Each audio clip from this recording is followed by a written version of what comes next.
Estamos en una llanura seca, donde el viento arrastra polvo fino y el horizonte parece no terminar nunca.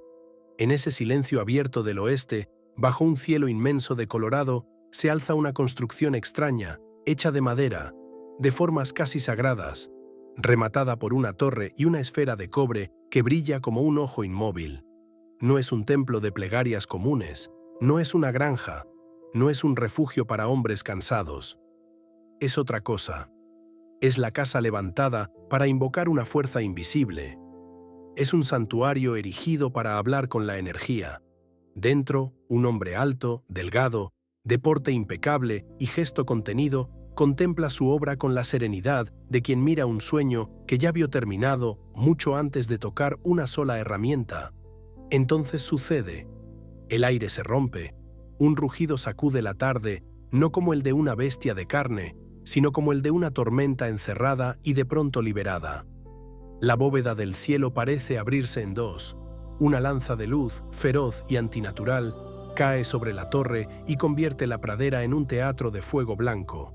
Los caballos, a gran distancia, se frenan como si hubieran sentido el paso de un dios. Las ventanas del pueblo vibran. La tierra responde con un temblor breve y profundo. Algunas lámparas en casas lejanas lanzan un brillo fantasma.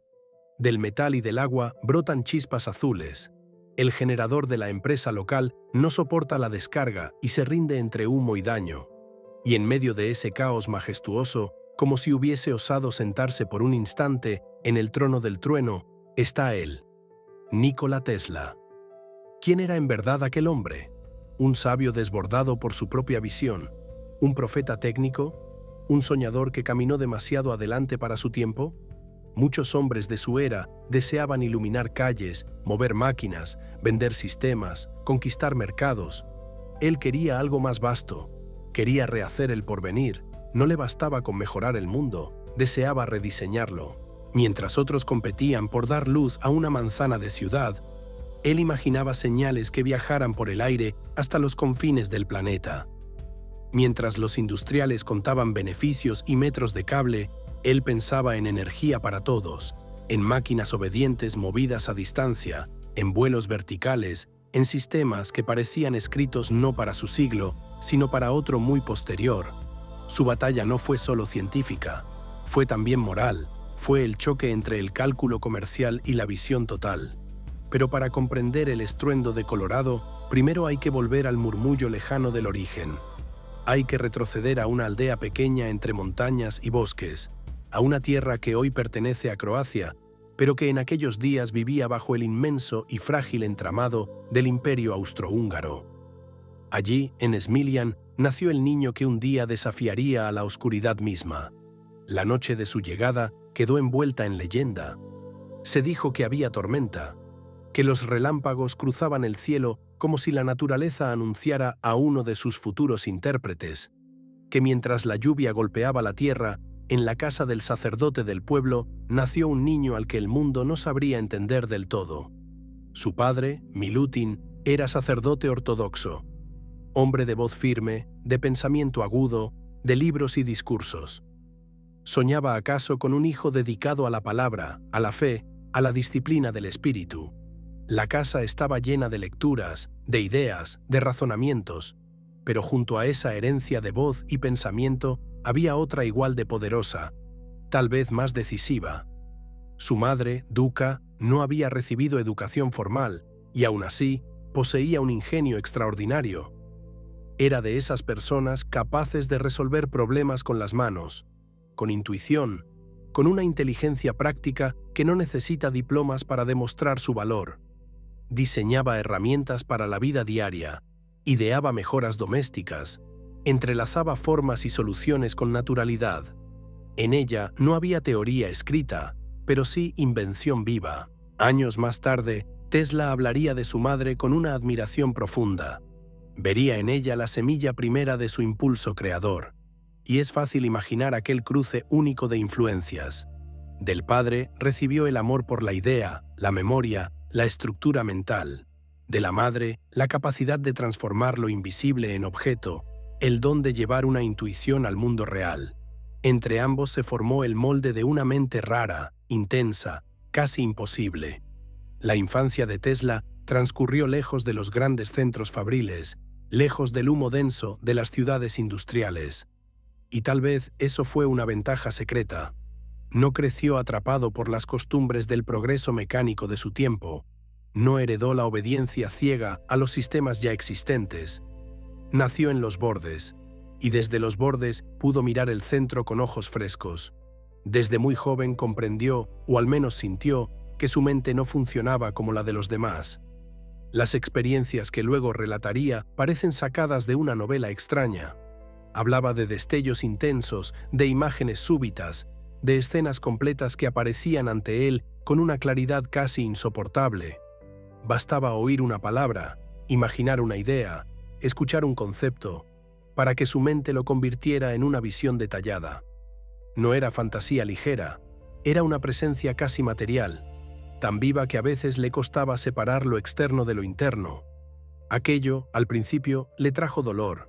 Era una sobrecarga, una invasión de imágenes, pero el niño, en lugar de rendirse ante esa condición, comenzó a domarla. Se obligaba a imaginar lugares que no conocía, escenas remotas, rostros inventados, hasta ir tomando control de ese torrente. Poco a poco, transformó el padecimiento en instrumento. Lo que para otro habría sido desorden, en él se convirtió en método. Ese fue uno de sus dones más decisivos, la visualización completa. No necesitaba siempre dibujar para comprender una máquina. No necesitaba construirla para ensayarla. En su mente podía verla terminada, hacerla girar, probar su desgaste, detectar fallas, corregir formas, cambiar medidas. El aparato existía primero dentro de él, con una precisión extraordinaria. Solo después pasaba al papel o al taller. En cierto modo, Tesla no inventaba tanteando, inventaba viendo. Y ahí nace una de las grandes diferencias entre él y muchos de sus rivales. Otros avanzaban por acumulación de pruebas, por error y corrección, por insistencia material. Tesla, en cambio, buscaba una forma más pura. Veía la solución antes de tocarla, como si su trabajo no consistiera tanto en descubrir, sino en revelar algo que ya estaba esperándolo en un plano interior. Esa sensibilidad extrema no desaparecería con la edad. Al contrario, marcaría toda su vida, sus hábitos, sus manías, sus rechazos, su devoción por ciertos patrones. Todo parecía brotar de esa relación distinta con la percepción. Pero en aquellos años tempranos, lo esencial era esto. El niño de Smiljan ya llevaba dentro un laboratorio invisible. A su alrededor, el mundo seguía anclado en el músculo, el carbón y el vapor. Las fábricas rugían con calderas. Las noches urbanas se sostenían con una luz débil de gas. La electricidad existía, sí, pero aún parecía un fenómeno curioso, más cercano al asombro de salón que al corazón de la vida moderna. Pocos podían imaginar ciudades enteras latiendo gracias a una fuerza que no se veía. Pocos podían adivinar que aquella rareza de laboratorio estaba destinada a cambiar la historia humana. Y sin embargo, en una aldea apartada, entre libros, herramientas, fe, tormentas y silencio, estaba creciendo alguien que no solo lo imaginaría, sino que intentaría entregárselo al mundo entero. El joven Nikola avanzó por el camino de los estudios con una intensidad que no parecía humana, como si para él aprender no fuera una obligación, sino una forma de combustión interior. Tras sus primeros años de formación, fue enviado a centros donde su talento comenzó a resultar imposible de ignorar. Los maestros observaban en él algo desconcertante, una memoria brillante, una velocidad de cálculo fuera de lo común y una forma de comprender los problemas como si no los resolviera paso a paso, sino como si viera de golpe el dibujo completo. En Karlstad, en aquella escuela orientada a las ciencias y a la técnica, se hizo evidente que Tesla no pertenecía a la marcha regular de los demás alumnos. Donde otros necesitaban tiempo, él devoraba. Donde otros memorizaban, él parecía absorber. Terminó el programa antes de lo habitual, y no como quien cumple, sino como quien atraviesa una puerta demasiado estrecha para su impulso. Aún era muy joven, y ya había en torno a su figura esa mezcla de admiración y desconcierto que acompañaría toda su existencia. Después vino Graz, en Austria, La Politécnica, un lugar donde el orden de las fórmulas y la disciplina del cálculo podían, en apariencia, ofrecer el terreno perfecto para una mente como la suya. Al principio, así fue. Tesla estudió con una entrega feroz. Pasaba jornadas interminables sobre libros de matemáticas, física y mecánica. Hubo quienes afirmaron que dedicaba casi toda su vigilia al estudio. Sus profesores escribieron a su padre para elogiarlo. Le hablaban de un alumno fuera de lo común, de una promesa evidente, de un ingenio que no se presentaba todos los años ni en todas las aulas. Sin embargo, fue allí donde se produjo uno de los choques más decisivos de su vida intelectual. En una clase dedicada a las máquinas eléctricas, Tesla observó uno de los grandes emblemas de la época: la dínamo de corriente continua. A ojos del mundo técnico de entonces, era un logro notable. Una máquina útil, concreta, ya instalada en la realidad de la industria. Pero los ojos de Tesla no miraban como los demás. Él no se dejaba impresionar por el hecho de que algo funcionara. Quería saber si podía funcionar mejor. Quería saber si esa forma era realmente la correcta. Y al mirar aquella máquina, advirtió su herida.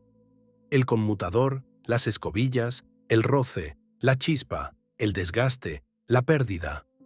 Aquello era para él una imperfección esencial, una concesión mecánica que revelaba una idea incompleta. Mientras el profesor elogiaba el aparato como cima de la ingeniería, Tesla no podía dejar de sentir que aquel sistema llevaba la ineficiencia en su propio corazón. Se levantó entonces para sugerir, con respeto, que tal vez sería posible hacer funcionar una máquina sin ese mecanismo torpe, sin ese roce constante, sin ese gasto absurdo de energía y mantenimiento.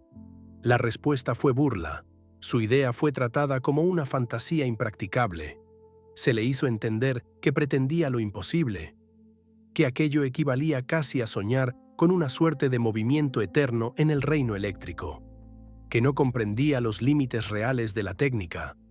Pero si algo encendía a Tesla, no era el elogio, era la negación. La risa ajena no apagó su intuición, la convirtió en juramento. A partir de ese momento, la corriente continua dejó de ser solo un sistema técnico que no le agradaba. Se convirtió en el símbolo de todo lo que él consideraba incompleto en la civilización industrial de su tiempo. Era un método útil, sí, pero tosco. Era práctico, sí, pero limitado. Era rentable, sí, pero lejos de la elegancia profunda que su mente perseguía. Tesla comenzó a obsesionarse con una pregunta que lo acompañaría como una sombra luminosa. ¿Cómo generar movimiento eléctrico sin roce, sin contacto, sin chispa, sin esa humillación mecánica? Pero mientras su genio crecía, también crecían sus tensiones. La intensidad que lo hacía brillante traía consigo grietas.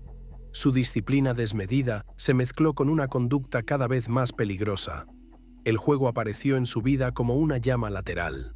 Póker, apuestas, impulsos que drenaban recursos y alteraban su equilibrio. En Tesla, todo tendía al exceso. El estudio, la ambición, la sensibilidad, el cansancio, el desorden interno. No sabía habitar la medida. Los problemas económicos pronto comenzaron a cercarlo. Su relación con el dinero siempre fue extraña. Lo necesitaba, pero nunca pensó como un hombre que se organiza alrededor de él. Lo veía como medio, no como centro.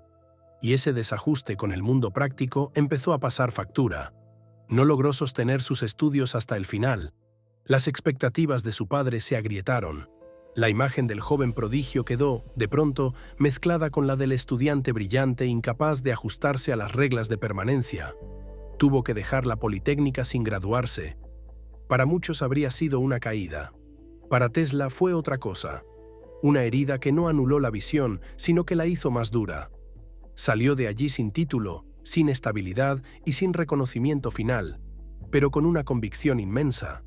La corriente continua estaba equivocada en su forma profunda. Él lo sabía, y en algún lugar de su mente ya comenzaba a tomar forma una alternativa más pura, una fuerza rotatoria creada no por fricción mecánica, sino por un principio invisible y superior.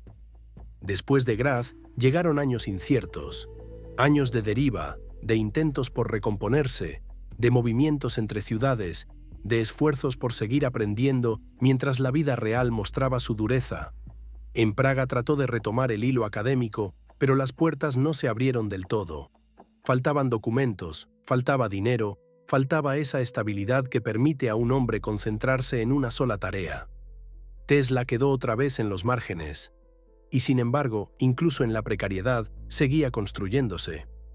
Pasaba tiempo en bibliotecas, leía por su cuenta, estudiaba la gran arquitectura del electromagnetismo, incluyendo los trabajos que daban forma matemática a un universo de fuerzas invisibles. Allí no estaba simplemente completando una educación interrumpida, estaba creando la suya propia, más libre, más peligrosa, más vasta. Es importante detenernos aquí y mirar el contraste. Mientras muchos jóvenes técnicos de la época aspiraban a dominar oficios o a integrarse a una industria naciente, Tesla ya se movía en otro nivel de imaginación.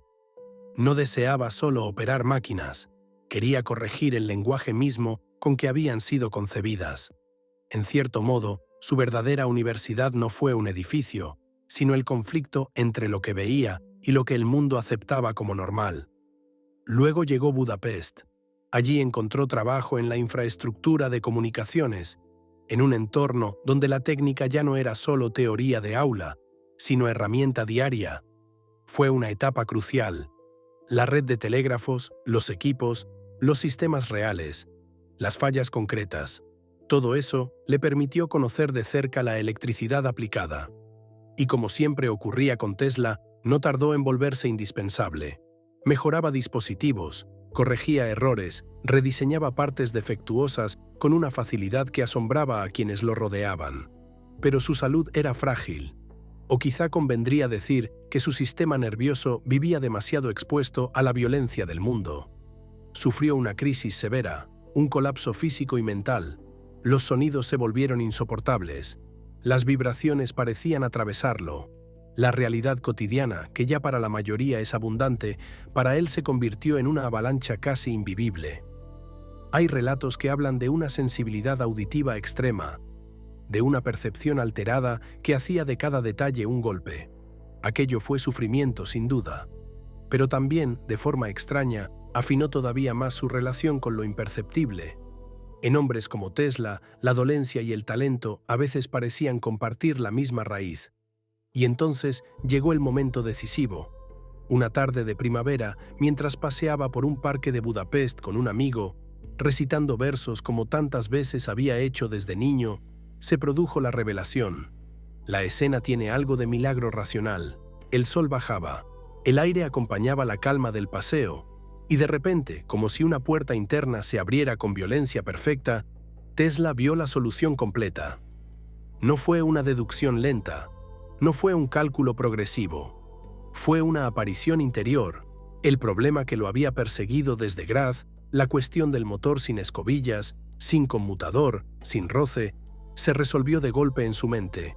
Vio un sistema basado en corrientes desfasadas, en un campo magnético rotatorio que haría girar un motor sin contacto físico directo. Vio el principio, la forma, la armonía del mecanismo. Vio el futuro.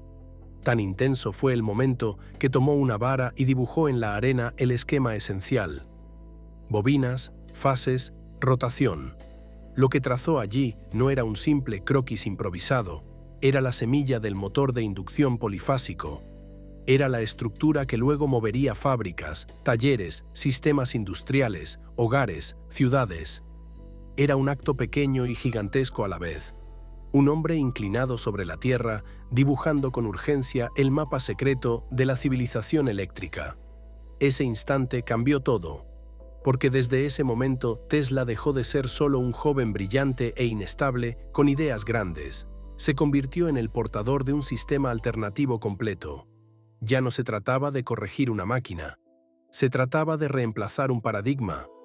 La corriente alterna no era para él una mejora menor, era la respuesta total a los límites del orden vigente.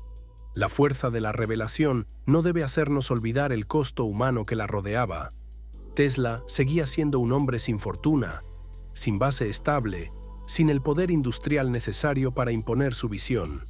Había encontrado la llave, sí, pero aún no tenía puerta. Su camino seguiría siendo difícil. Y lo sería más aún porque el mundo ya estaba ocupándose de otra clase de héroes: los hombres del negocio, los constructores de imperios, los dueños de patentes y ciudades iluminadas. Pronto, el destino lo empujaría hacia París y luego hacia América. Allí lo esperarían el ruido de los talleres, la velocidad brutal de Nueva York y el encuentro con una figura que parecía hecha para enfrentarlo: Thomas Edison. En esa colisión no solo se medirían dos ingenieros, se enfrentarían dos modos de concebir el progreso, dos religiones de la técnica, dos formas de mirar el porvenir. Después de la visión en Budapest, Nikola Tesla ya no caminaba como un hombre común entre los demás. Por fuera seguía siendo el mismo joven elegante, serio, contenido, pero por dentro llevaba una certeza abrasadora. Había visto el principio que podía cambiar el destino de la energía. Había contemplado una máquina que no existía aún en los talleres del mundo, pero que ya funcionaba con perfección dentro de su mente. Y ahora necesitaba llegar al lugar donde el siglo estaba siendo construido a golpes de acero, carbón y capital. Antes de ese salto decisivo, pasó por París. Allí trabajó instalando y mejorando equipos de una de las ramas europeas vinculadas al universo empresarial de Thomas Edison. Fue una etapa importante, no solo por la experiencia técnica, sino porque confirmó algo que se repetiría toda su vida. Tesla resolvía problemas con una velocidad que dejaba a otros en silencio. Allí donde un grupo veía fallas complejas, él veía estructura. Allí donde otros remendaban, él rediseñaba. Su capacidad llamó la atención de Charles Batchelor, una figura de peso en la organización de Edison. Batchelor comprendió que aquel hombre no era un mecánico más, no era un simple técnico bien formado, era un cerebro excepcional. Y por eso le dio algo más valioso que una recomendación: le abrió el puente hacia América. Con una carta destinada al propio Edison, Tesla cruzó el Atlántico. Cuando llegó a Nueva York, en el verano de 1884, la ciudad era ya una bestia de ruido, ambición y humo. No se parecía en nada a los paisajes de su infancia, ni a los espacios de contemplación donde había ordenado su pensamiento. Era una metrópoli nerviosa, práctica, cruda, donde cada calle parecía exigir resultados inmediatos. Allí, la elegancia de la idea importaba menos que la velocidad de la ganancia. Y sin embargo, era allí donde se decidía el porvenir industrial. Tesla se presentó en el entorno de Edison como quien entra en el corazón de un imperio ya en marcha. Thomas Edison no era solo un inventor famoso, era un símbolo nacional. Para muchos representaba la imagen perfecta del éxito moderno: trabajador incansable, pragmático, audaz, rodeado de máquinas, asistentes, talleres y negocios. Su nombre estaba asociado a la luz eléctrica práctica, al sistema en funcionamiento, a la industria que no espera. Allí donde Tesla pensaba en visiones completas, Edison encarnaba el laboratorio como trinchera permanente, el ensayo constante, la corrección a través del tropiezo, el avance por acumulación. Ambos eran brillantes, pero su brillo nacía de fuegos distintos. Edison confiaba en la repetición material, en probar una y otra vez hasta domesticar el resultado. Tesla confiaba en la claridad mental previa, en la perfección visual antes de la prueba. Uno era el artesano supremo del empirismo industrial, el otro el arquitecto interno de sistemas aún no nacidos. Al principio, Edison vio en Tesla un ingeniero muy capaz. Nada más. Le asignó tareas relacionadas con los dinamos de corriente continua de su empresa, máquinas que requerían atención constante, reparación, ajustes y mejoras. Eran aparatos funcionales, sí, pero vulnerables, exigentes, plagados de límites que Tesla no tardó en detectar. Lo notable es que no tardó tampoco en superarlos. Se lanzó al trabajo con una energía feroz, resolviendo problemas que llevaban tiempo desconcertando a otros. Reparó, mejoró, rediseñó.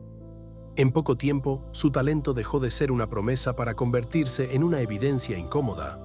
Porque cuando un hombre muy superior entra en un sistema rígido, no solo aporta soluciones, también deja al descubierto la mediocridad de lo ya aceptado.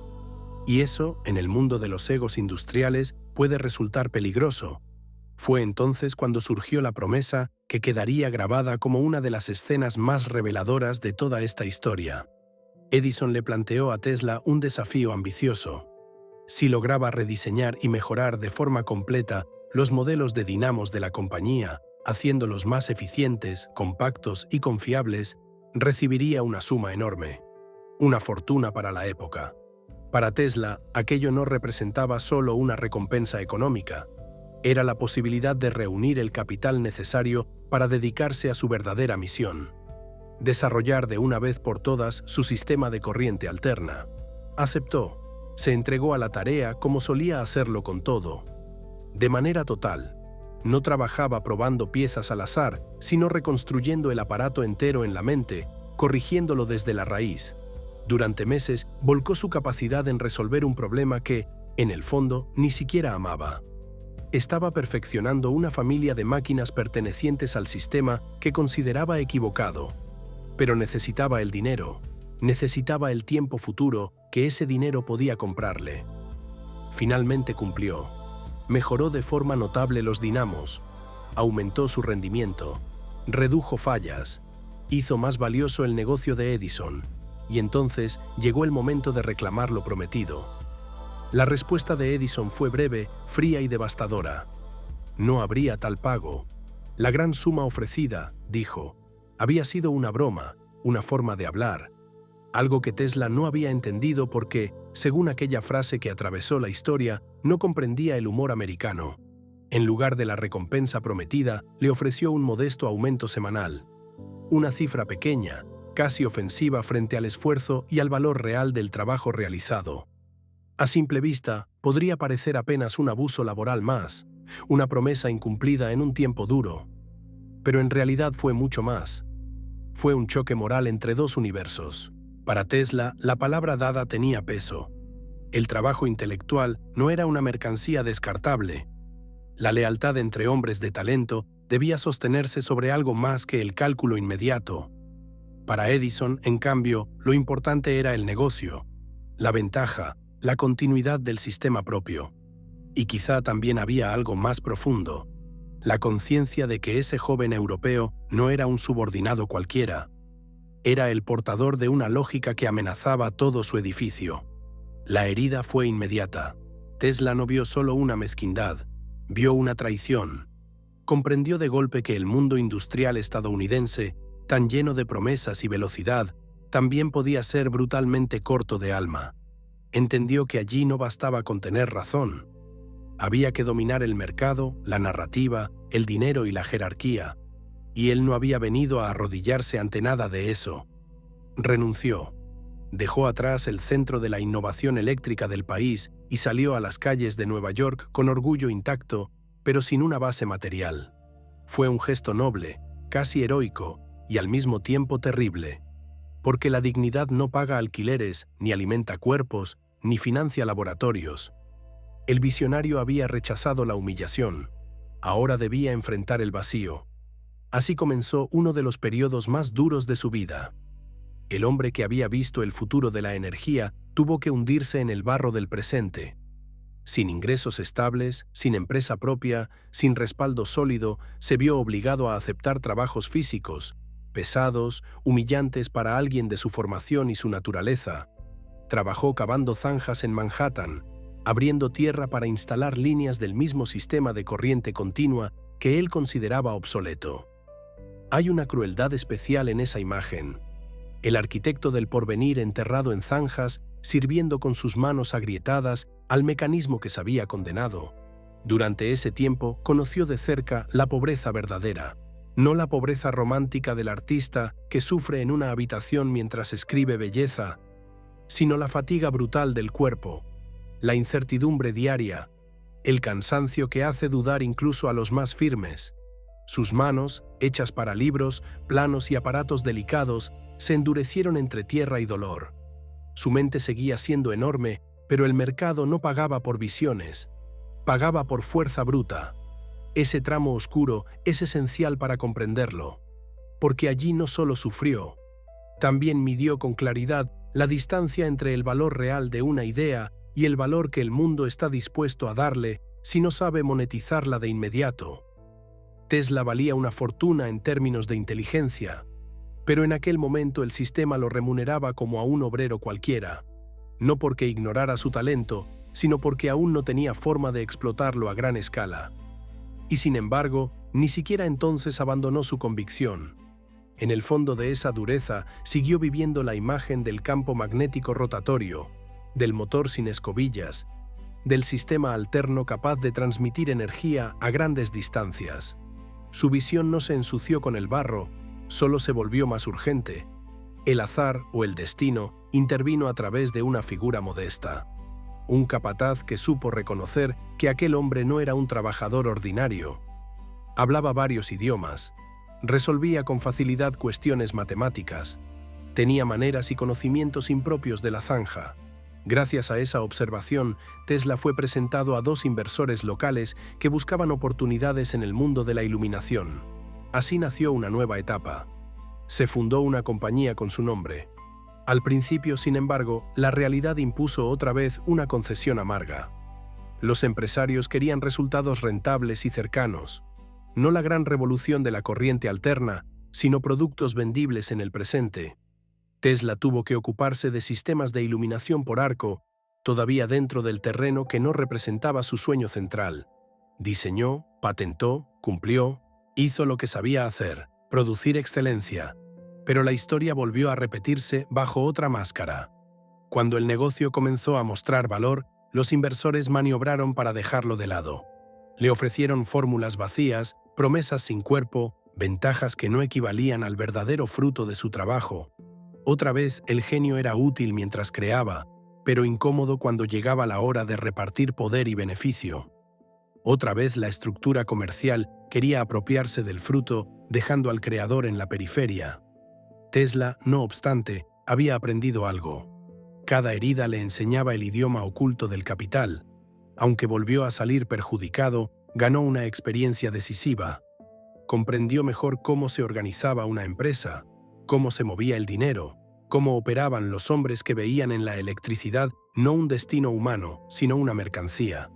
Y lo más importante, logró por fin el pequeño margen de libertad material que necesitaba. En un laboratorio modesto, en la calle Liberty, Tesla comenzó a trabajar de lleno en aquello que realmente importaba. Ya no para mejorar herramientas ajenas, ya no para remendar errores de otros. Ahora estaba en condiciones de dar forma al sistema que había nacido años antes en la arena de Budapest. Allí, en aquel espacio menos glorioso de lo que merecía su mente, empezó a levantarse la base del nuevo mundo. El motor de inducción, el sistema polifásico, la distribución alterna, la posibilidad de elevar tensión para transmitir a gran distancia y luego reducirla de nuevo para uso seguro. No era una mejora parcial, era un ecosistema entero, una arquitectura eléctrica total. La guerra verdadera estaba por empezar.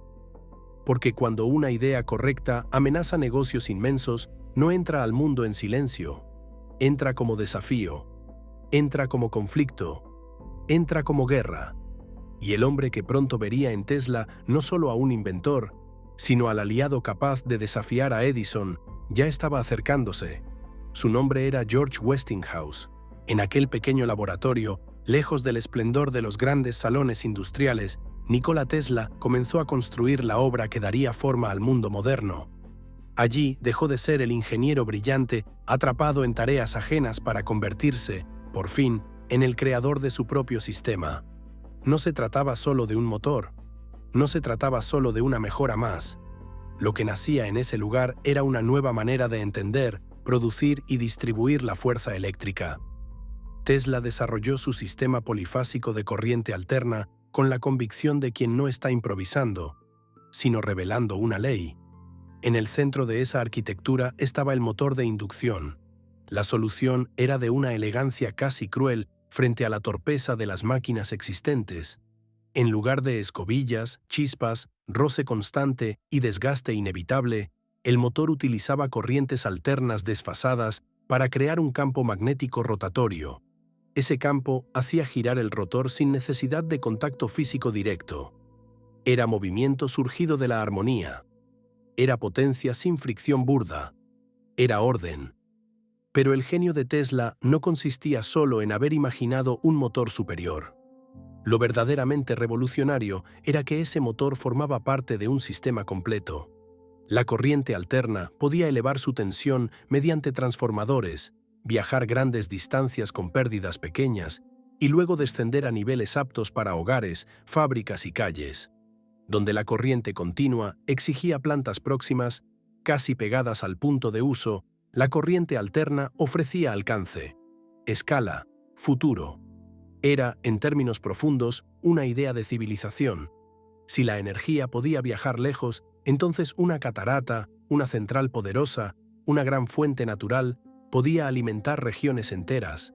La geografía del progreso cambiaba por completo.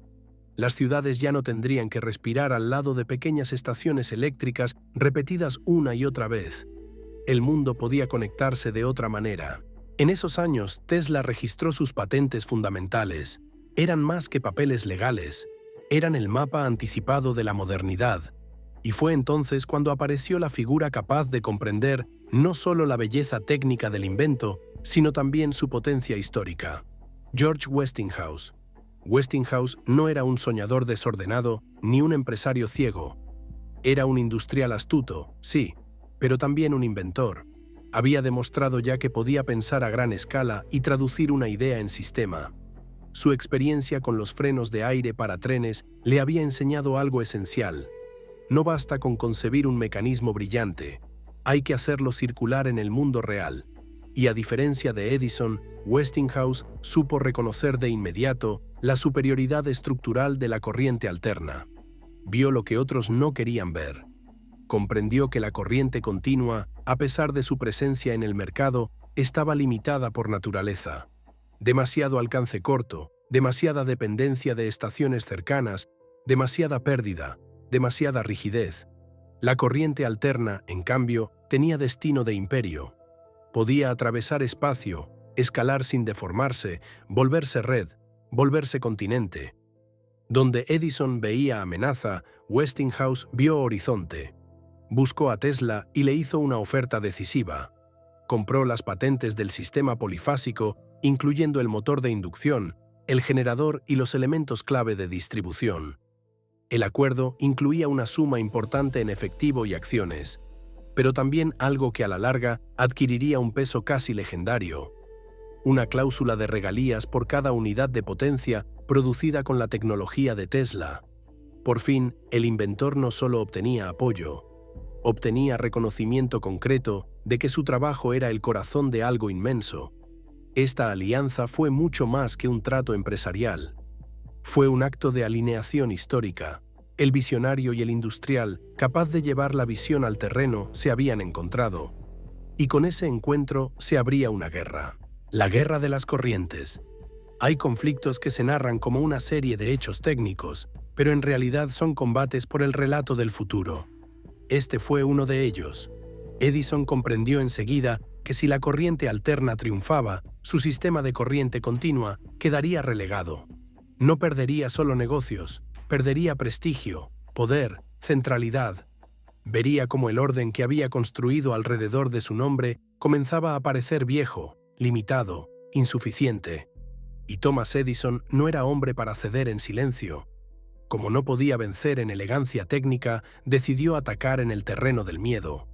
Transformó una discusión sobre eficiencia y alcance en una batalla emocional. Si el público podía ser convencido de que la corriente alterna era peligrosa, mortal, monstruosa, entonces tal vez el avance del sistema de Tesla y Westinghouse se frenaría. Así empezó una de las campañas más sombrías de la historia de la innovación. La electricidad se convirtió en teatro, demostraciones públicas, propaganda, manipulación del temor colectivo. Edison y quienes actuaban en su órbita impulsaron actos destinados a asociar la corriente alterna con la muerte. Se realizaron electrocuciones de animales utilizando ese tipo de corriente. Perros, gatos, criaturas indefensas transformadas en argumento. La intención era brutalmente simple: hacer que la gente sintiera que permitir la entrada de la corriente alterna en su hogar equivalía a invitar a un verdugo invisible. El episodio más crudo de esa estrategia fue la vinculación de la corriente alterna con la silla eléctrica. La idea de ejecutar condenados con ese sistema servía al mismo objetivo: clavar en la imaginación pública una relación permanente entre alterna y muerte. Edison no solo defendía su negocio, estaba tratando de bautizar el invento rival con una marca moral imposible de borrar. Es revelador observar aquí la diferencia entre los dos mundos enfrentados. Tesla hablaba de belleza en el diseño, de eficiencia, de orden armónico, de energía para la humanidad. Edison hablaba al miedo, al riesgo, a la necesidad de controlar la percepción colectiva. Uno se dirigía a la verdad interna de la tecnología, el otro a la psicología de la sociedad. No era una guerra entre un bueno absoluto y un villano simple. Era algo más complejo, el combate entre quien imagina la perfección y quien entiende cómo dominar el terreno donde la perfección aún debe ser vendida. Tesla no era un gran actor de la propaganda. Nunca lo fue. Su lenguaje no se adaptaba con facilidad a la arena del espectáculo comercial, pero sí poseía una presencia singular. Cuando mostraba sus experimentos, cuando hablaba de sus ideas, cuando hacía visible lo invisible, despertaba una mezcla de asombro y estremecimiento. No necesitaba deformar la verdad, le bastaba con exponerla.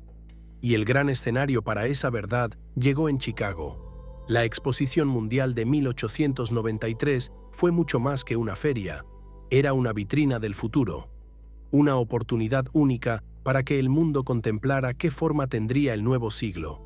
Iluminar aquella ciudad efímera, aquella gigantesca muestra del poder humano, equivalía a obtener una consagración pública.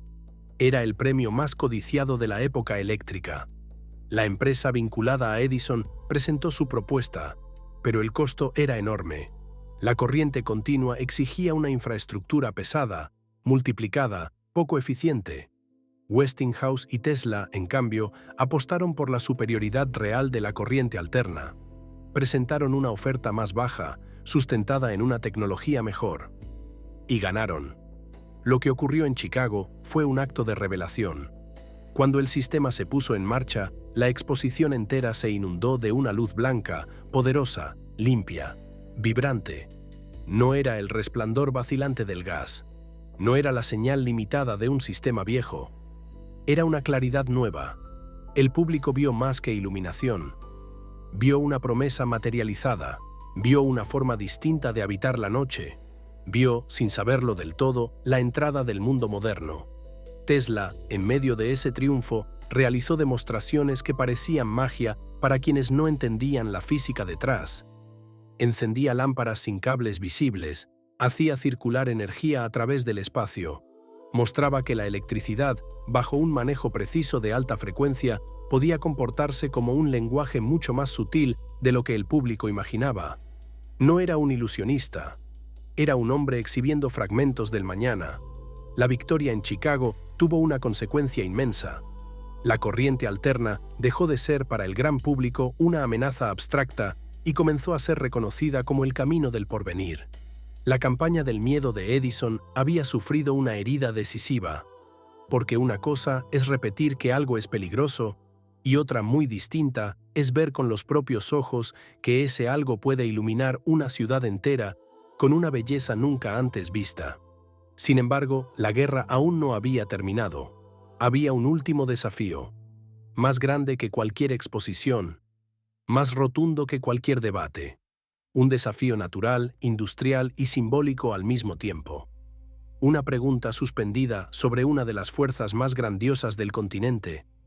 ¿Qué sistema sería capaz de domesticar la potencia de las cataratas del Niágara y llevar esa energía a una ciudad distante? Ese proyecto iba a decidirlo todo, porque si la corriente alterna lograba convertir la brutal caída del agua en electricidad transportable a larga distancia, entonces ya no habría propaganda capaz de detenerla. Sería la prueba total, la confirmación irrefutable de que Tesla no había inventado una curiosidad brillante, sino la base misma de la civilización eléctrica futura. Pero antes de llegar a Niágara, debemos detenernos en una pregunta que empieza a rondar ya como una sombra. Si Tesla estaba creando el sistema que iluminaría el planeta, ¿Por qué su vida no se encaminó hacia una riqueza sólida y tranquila?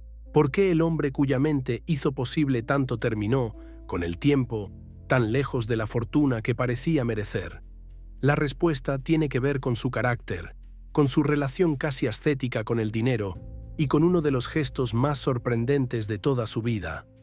Un gesto que salvó a la corriente alterna, pero dañó para siempre su propio destino material. Después del resplandor de Chicago, el mundo ya no podía mirar a la corriente alterna con los mismos ojos. Había quedado claro que no era una extravagancia técnica ni una amenaza salvaje, sino una fuerza capaz de iluminar con una eficacia superior. Pero la consagración definitiva todavía estaba por delante. Había una prueba mayor, más solemne, casi mítica: las cataratas del Niágara. Desde hacía años, ingenieros, inversores y hombres de influencia soñaban con someter aquella energía bruta, convertir la caída inmensa del agua en una fuente estable de poder para la industria y la vida urbana. La idea tenía algo de epopeya moderna. No se trataba solo de construir una central, se trataba de obligar a una de las maravillas naturales del continente a hablar el idioma de la civilización.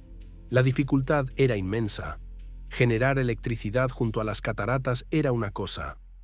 Llevar esa energía a una ciudad lejana de forma eficiente y rentable era otra muy distinta. Allí estaba el verdadero dilema. La corriente continua no podía hacerlo bien. Su limitación de alcance la condenaba. Exigía proximidad, repetición de estaciones. Una infraestructura demasiado torpe para un proyecto de tal magnitud.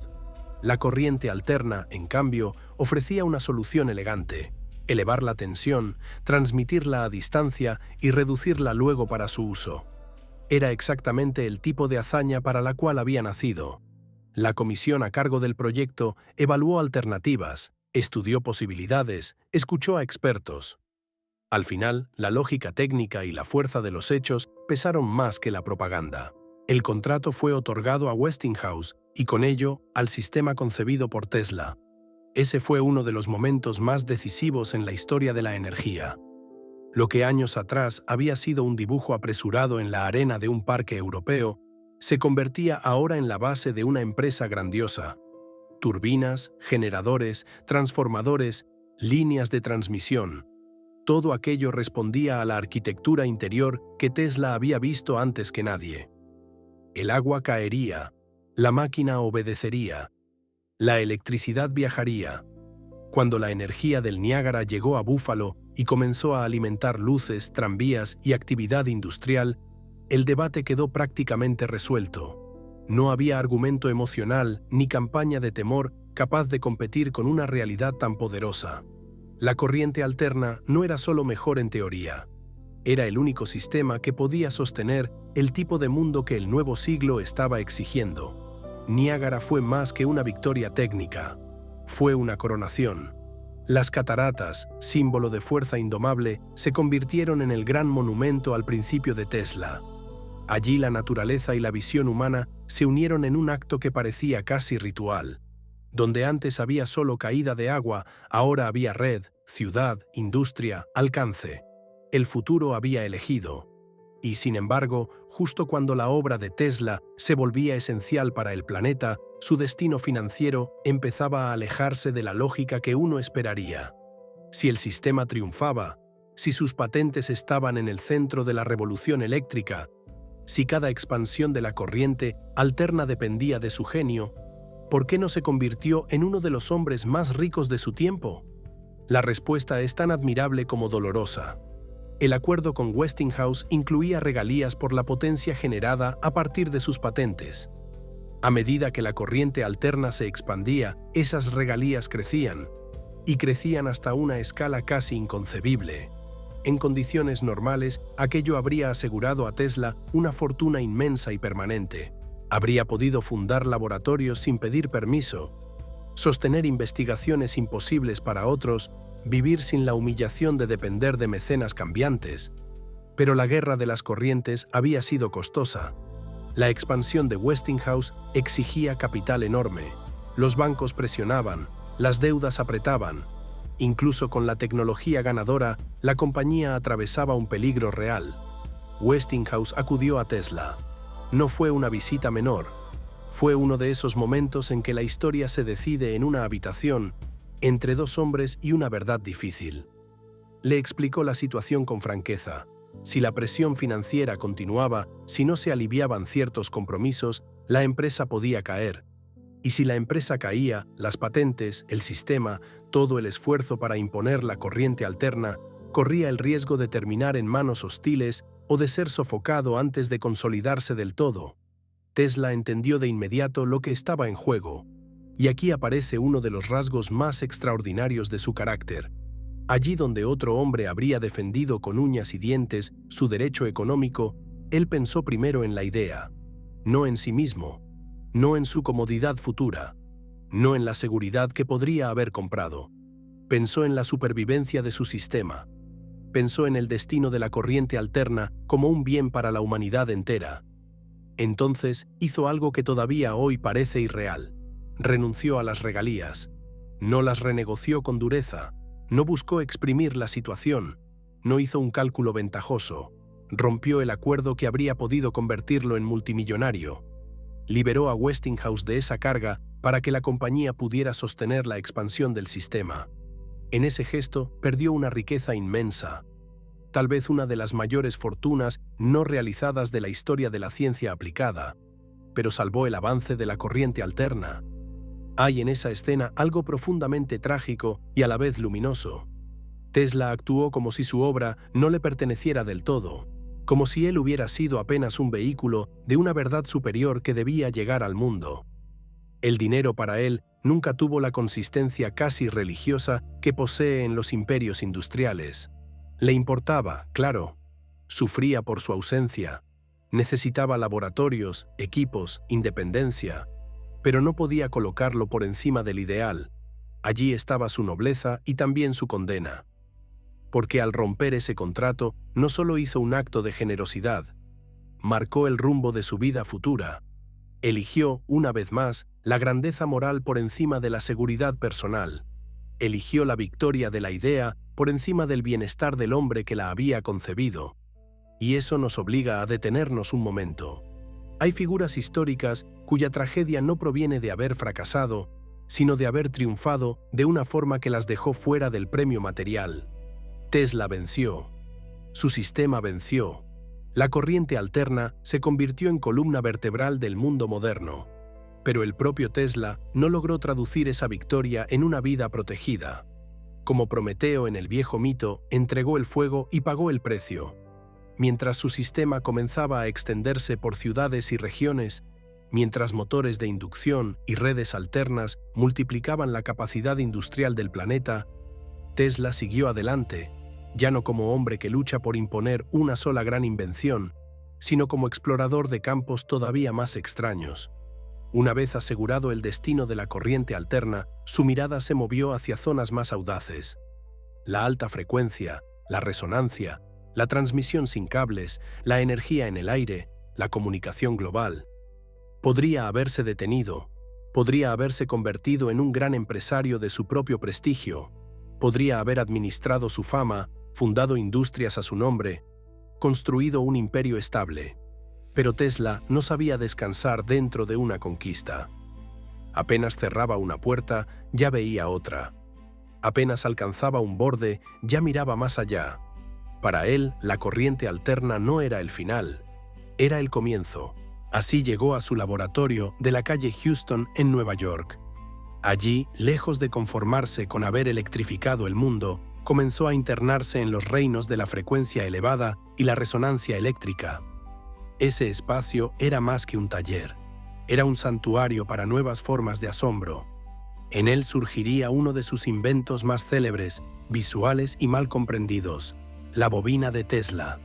La bobina era, en apariencia, simple, pero en su funcionamiento escondía una idea profunda. Si dos circuitos están afinados en la misma frecuencia, la energía puede amplificarse de forma extraordinaria. Tesla utilizó esa resonancia para generar tensiones altísimas, arcos eléctricos espectaculares, descargas que parecían salidas de una mitología del porvenir. No era un juguete escénico, era una llave, una herramienta para estudiar cómo la energía podía transmitirse a través del espacio sin los límites que imponían los cables. Con ella encendía tubos a distancia, hacía brillar lámparas sin conexión visible, llenaba el aire de zumbidos agudos y relámpagos controlados. Para el público, aquello parecía magia o desafío temerario a la naturaleza. Para Tesla era una prueba de principio, un anuncio, el primer murmullo de un mundo donde la energía circularía de otro modo, más libre, más amplio, menos atado a la infraestructura pesada. Su mente ya no estaba pensando en una ciudad, estaba pensando en el planeta, y con esa expansión de horizonte también se ampliaba el abismo entre él y los hombres del negocio. Porque cuanto más se acercaba Tesla a ideas universales, más difícil resultaba convertirlas en productos simples, medibles, cobrables. Allí estaba otra vez el conflicto central de su vida. Lo que la humanidad más podía necesitar no siempre era lo que el mercado deseaba financiar. Aún así, durante esos años, su fama pública creció. Sus demostraciones en Nueva York y en Europa lo transformaron en una figura fascinante, alto, elegante, preciso en los gestos, capaz de dominar el escenario con una mezcla extraña de rigor y teatralidad natural. Tesla parecía salido de un futuro refinado. No era solo un inventor, era la encarnación de una promesa eléctrica. Pero esa promesa guardaba riesgos. En sus investigaciones con tubos de vacío y altos voltajes, comenzó a observar fenómenos extraños. Placas fotográficas veladas sin causa aparente. Efectos sobre la piel. Daños que no podían atribuirse a la luz ordinaria.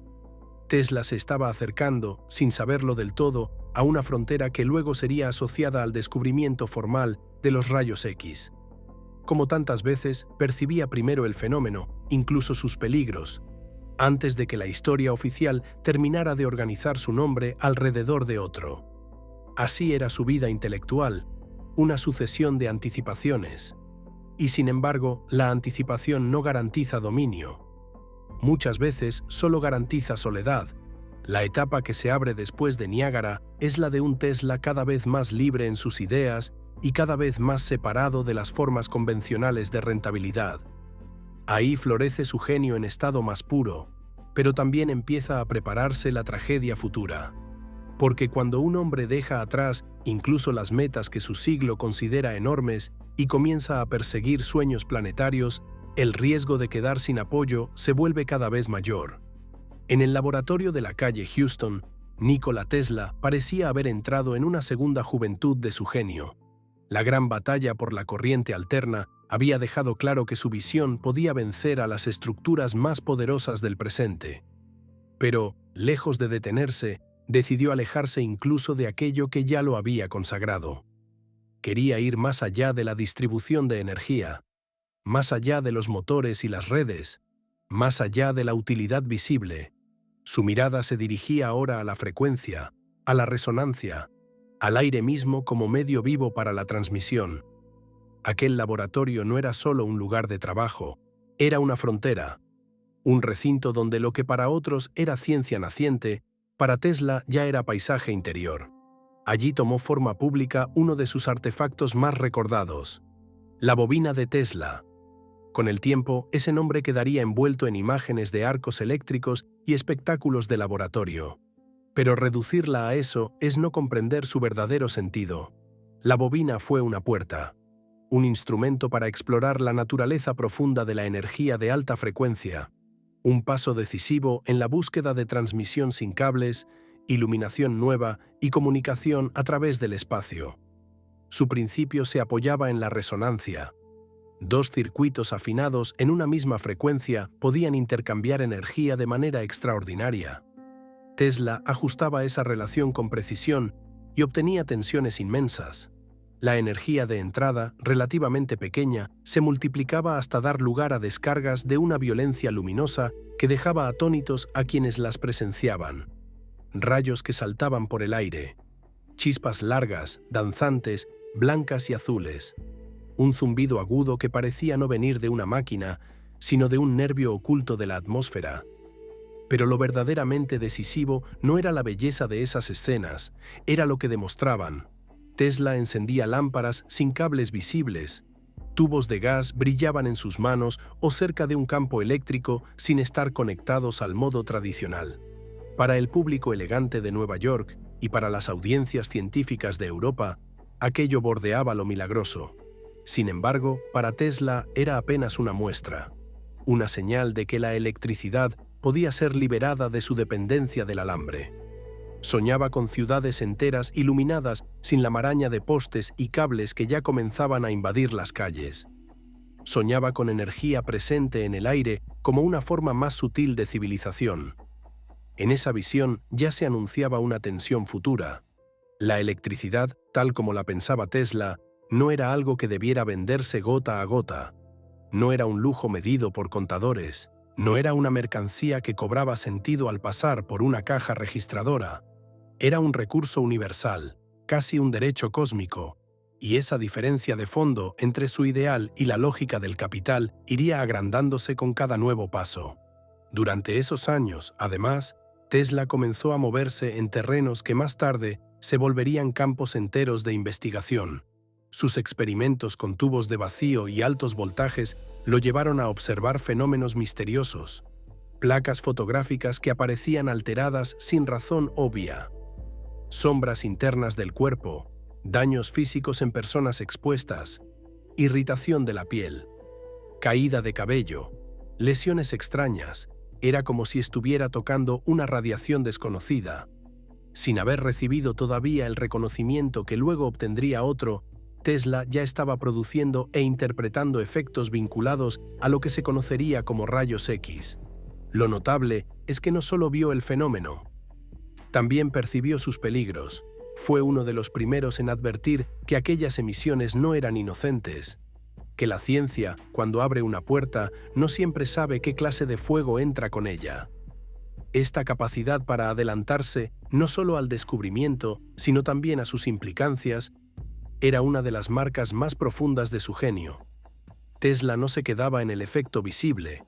Quería entender la estructura, el riesgo, el patrón oculto. Su pensamiento no era lineal. Iba hacia adelante y hacia el costado al mismo tiempo. Y mientras exploraba la resonancia eléctrica, también se interesó por la resonancia mecánica. De allí nacería una de las historias más extrañas y persistentes asociadas a su figura, la del oscilador mecánico, esa pequeña máquina que dio origen al mito de la llamada máquina de terremotos. Conviene apartar el exceso fabulador, pero sin perder el núcleo real. Tesla desarrolló un dispositivo capaz de producir vibraciones a alta frecuencia. Su interés era práctico y teórico a la vez. Quería estudiar cómo una pequeña fuente de energía, si se aplicaba con precisión a la frecuencia natural de una estructura, podía generar efectos enormes. La anécdota cuenta que, en una ocasión, uno de esos ensayos hizo vibrar de forma alarmante el edificio y sus alrededores. Se dice que Tesla comprendió el peligro y destruyó el aparato antes de que la situación creciera.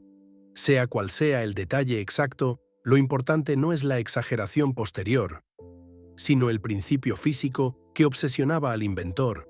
La resonancia puede multiplicar la fuerza de una forma desproporcionada. Para Tesla, eso no era solo una curiosidad. Era una ley de gran alcance.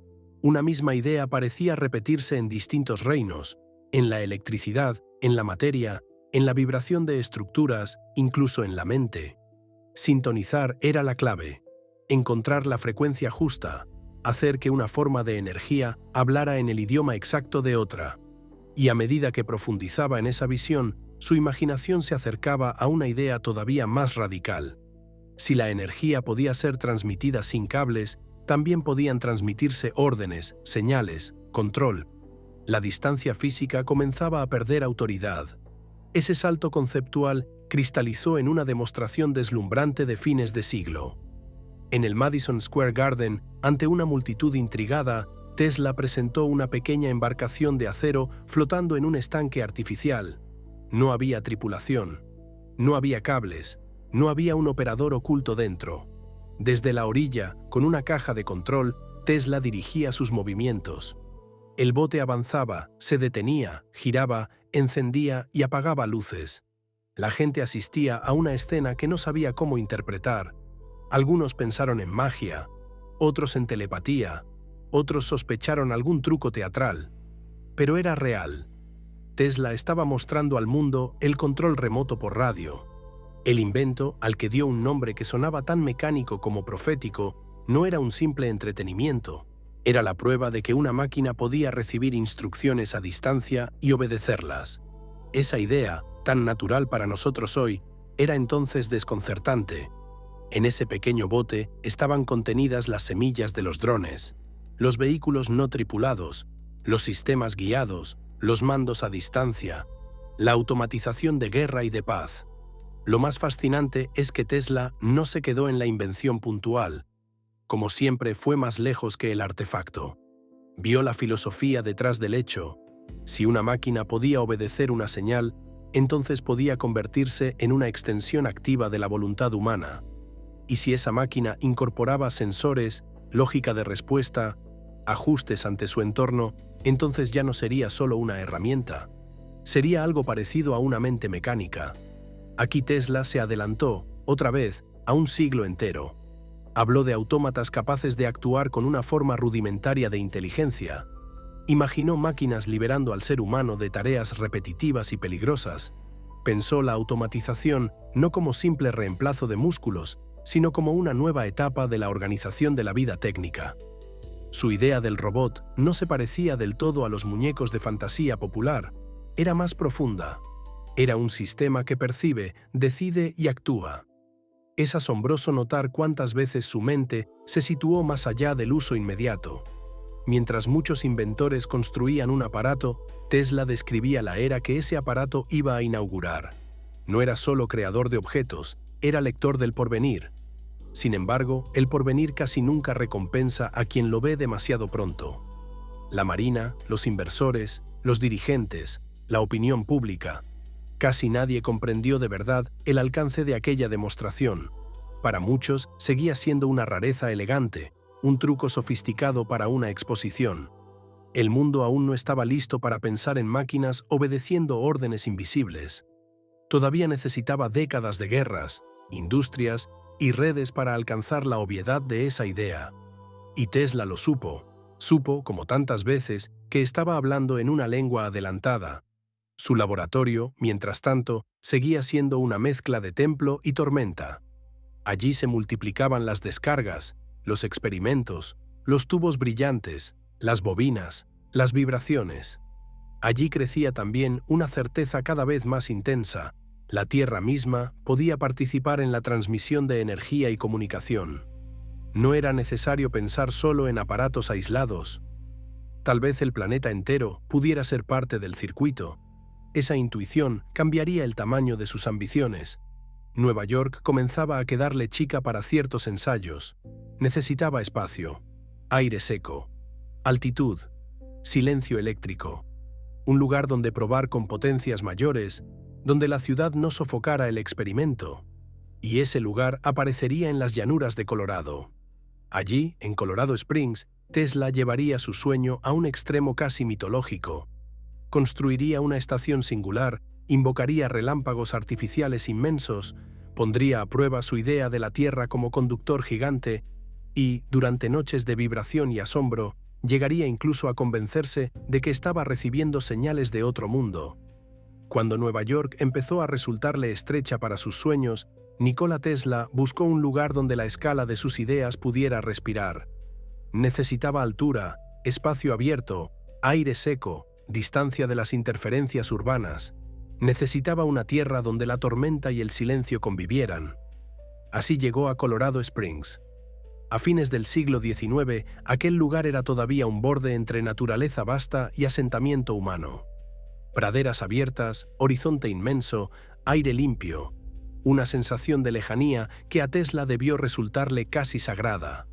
Allí levantó un edificio singular, una estructura de madera coronada por una torre y una esfera de cobre. No era una fábrica, no era un laboratorio convencional. Parecía más bien una estación para conversar con fuerzas invisibles, y, en cierto modo, eso era.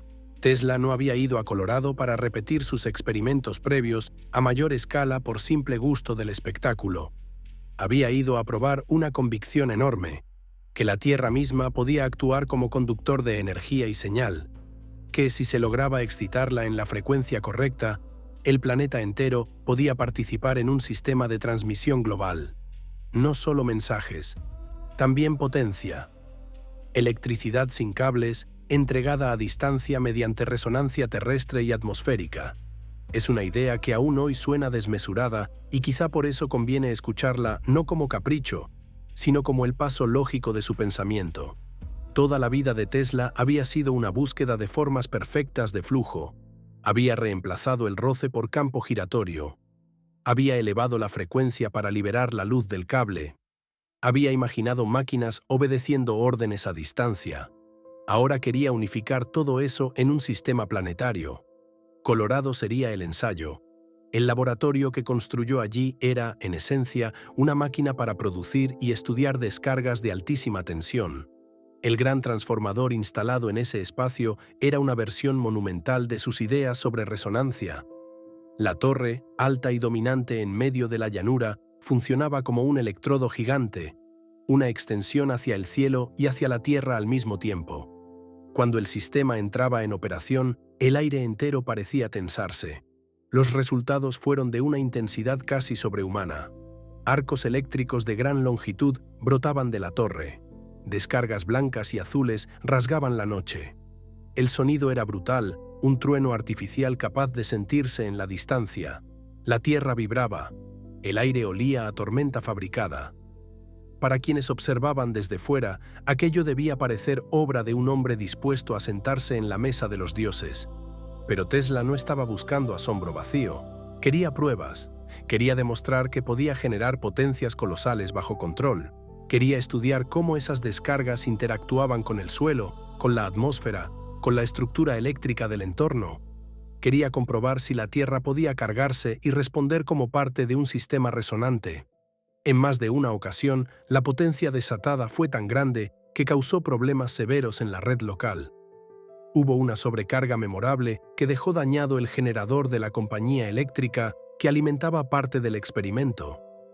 El laboratorio no solo estudiaba energía, la forzaba al límite. Durante aproximadamente 9 meses, Tesla trabajó allí con una mezcla de rigor y exaltación. Sus cuadernos de Colorado Springs son uno de los tesoros más intensos de su legado. En ellos registró diseños, cálculos, observaciones, medidas, hipótesis. Lejos de la caricatura del excéntrico delirante, esos documentos muestran una disciplina científica profunda. Lo que pasa es que la magnitud de sus preguntas hacía que incluso el rigor pareciera fantástico. Y en medio de esa labor ocurrió uno de los episodios más misteriosos de toda su vida. Mientras estudiaba señales electromagnéticas de baja frecuencia, Tesla detectó patrones rítmicos que no identificó como ruido atmosférico ordinario. No se parecían, según su juicio, a las descargas naturales conocidas ni a interferencias comunes. Había en ellas una cadencia, una repetición, algo que para su sensibilidad sugería origen inteligente. Fue entonces cuando formuló una de sus conclusiones más asombrosas. Creyó estar recibiendo una señal procedente de otro mundo. Probablemente Marte, pensó. Hoy sabemos que hay explicaciones más plausibles. Es posible que captara fenómenos cósmicos naturales, tormentas gigantes de otro planeta o radiación solar interpretada por su equipo de forma extraña. También pudo haber interceptado ensayos tempranos de telegrafía inalámbrica terrestre. Pero lo esencial no es decidir si se equivocó. Lo esencial es ver qué revela esa interpretación sobre la amplitud de su mente. Mientras otros pensaban en conectar una ciudad con otra, Tesla ya se preguntaba si la comunicación podía cruzar el espacio entre mundos. Eso no era simple fantasía, era coherencia extrema con su visión.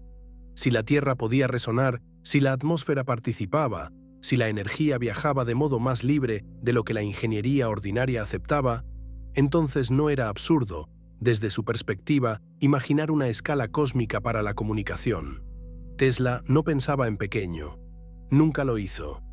Y por eso muchas veces parecía delirante para un mundo que solo podía medir valor en la próxima factura o en el próximo contrato. Colorado Springs fue, en muchos sentidos, el punto más alto de su relación con la electricidad, como experiencia casi física del absoluto. Allí no solo diseñó o calculó, allí convivió con los rayos, Observaba sus propias descargas desde adentro del laboratorio, a veces protegido por medios adecuados, a veces con una calma que hoy parece inquietante. Mientras las chispas estallaban y el aire rugía, él se mantenía en el centro como un director de orquesta frente a una sinfonía hecha de plasma y riesgo. Ese periodo fue la prueba más dramática de que Tesla no veía la electricidad como un servicio urbano. La veía como idioma universal, como fuerza natural susceptible de ser afinada, ampliada, distribuida, invocada. Lo que aprendió allí sería decisivo para su siguiente paso, porque Colorado no era el final del camino, era el prólogo de una empresa todavía más ambiciosa, la torre de Wardenclyffe. Si Colorado fue el laboratorio del relámpago, Wardenclyffe sería la promesa de un sistema mundial. Tesla regresó a Nueva York convencido de que había reunido la base necesaria para construir una estación capaz de transmitir señales y energía a gran escala. Ya no se conformaba con demostrar principios. Quería levantar el centro operativo de su sueño global. Una estructura real, monumental, financiada por capital poderoso, desde la cual la Tierra entera pudiera ser convertida en circuito. Para lograrlo, necesitaba más que genio. Necesitaba dinero en una dimensión que solo podían ofrecer los titanes financieros de la época. Y entonces apareció John Pierpont Morgan. Morgan era casi la encarnación del poder económico de su tiempo. Un hombre acostumbrado a decidir el destino de industrias, ferrocarriles, bancos y empresas como quien mueve piezas sobre una mesa inmensa. No financiaba sueños por sentimentalismo. Buscaba sistemas que pudieran dominar mercados. Y sin embargo, aceptó invertir en el proyecto de Tesla. Destinó una suma enorme para la construcción del laboratorio y de la gran torre en Long Island. A ojos de Morgan, aquello podía ser una jugada inteligente en el terreno de la comunicación inalámbrica. Marconi ya avanzaba en telegrafía sin cables y había un negocio claro en dominar ese campo. Tesla, sin embargo, pensaba mucho más allá. Y ese desajuste de intención, al principio disimulado por la necesidad mutua, se convertiría pronto en una grieta fatal. La torre de Wardenclyffe comenzó a levantarse. Su diseño no era solo el de una estación transmisora ordinaria, era una estructura concebida para interactuar con la tierra profunda y con el cielo, para enviar impulsos, energía, información. Una cúpula metálica, una base con prolongación subterránea, una arquitectura que parecía más cercana a un órgano planetario que a una simple instalación técnica. Tesla quería que ese lugar fuera el corazón de un sistema inalámbrico global, pero aquí la historia se vuelve dolorosa. Porque cuanto más cerca estaba de intentar lo imposible, más chocaba con la pregunta que siempre lo acechó y que para los hombres como Morgan era sagrada.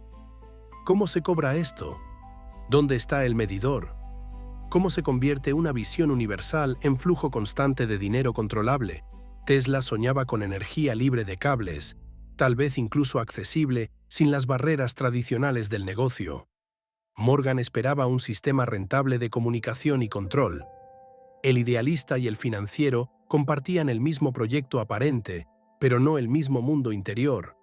La alianza estaba condenada, y mientras esa tensión crecía, otro nombre se volvía amenaza concreta: Marconi.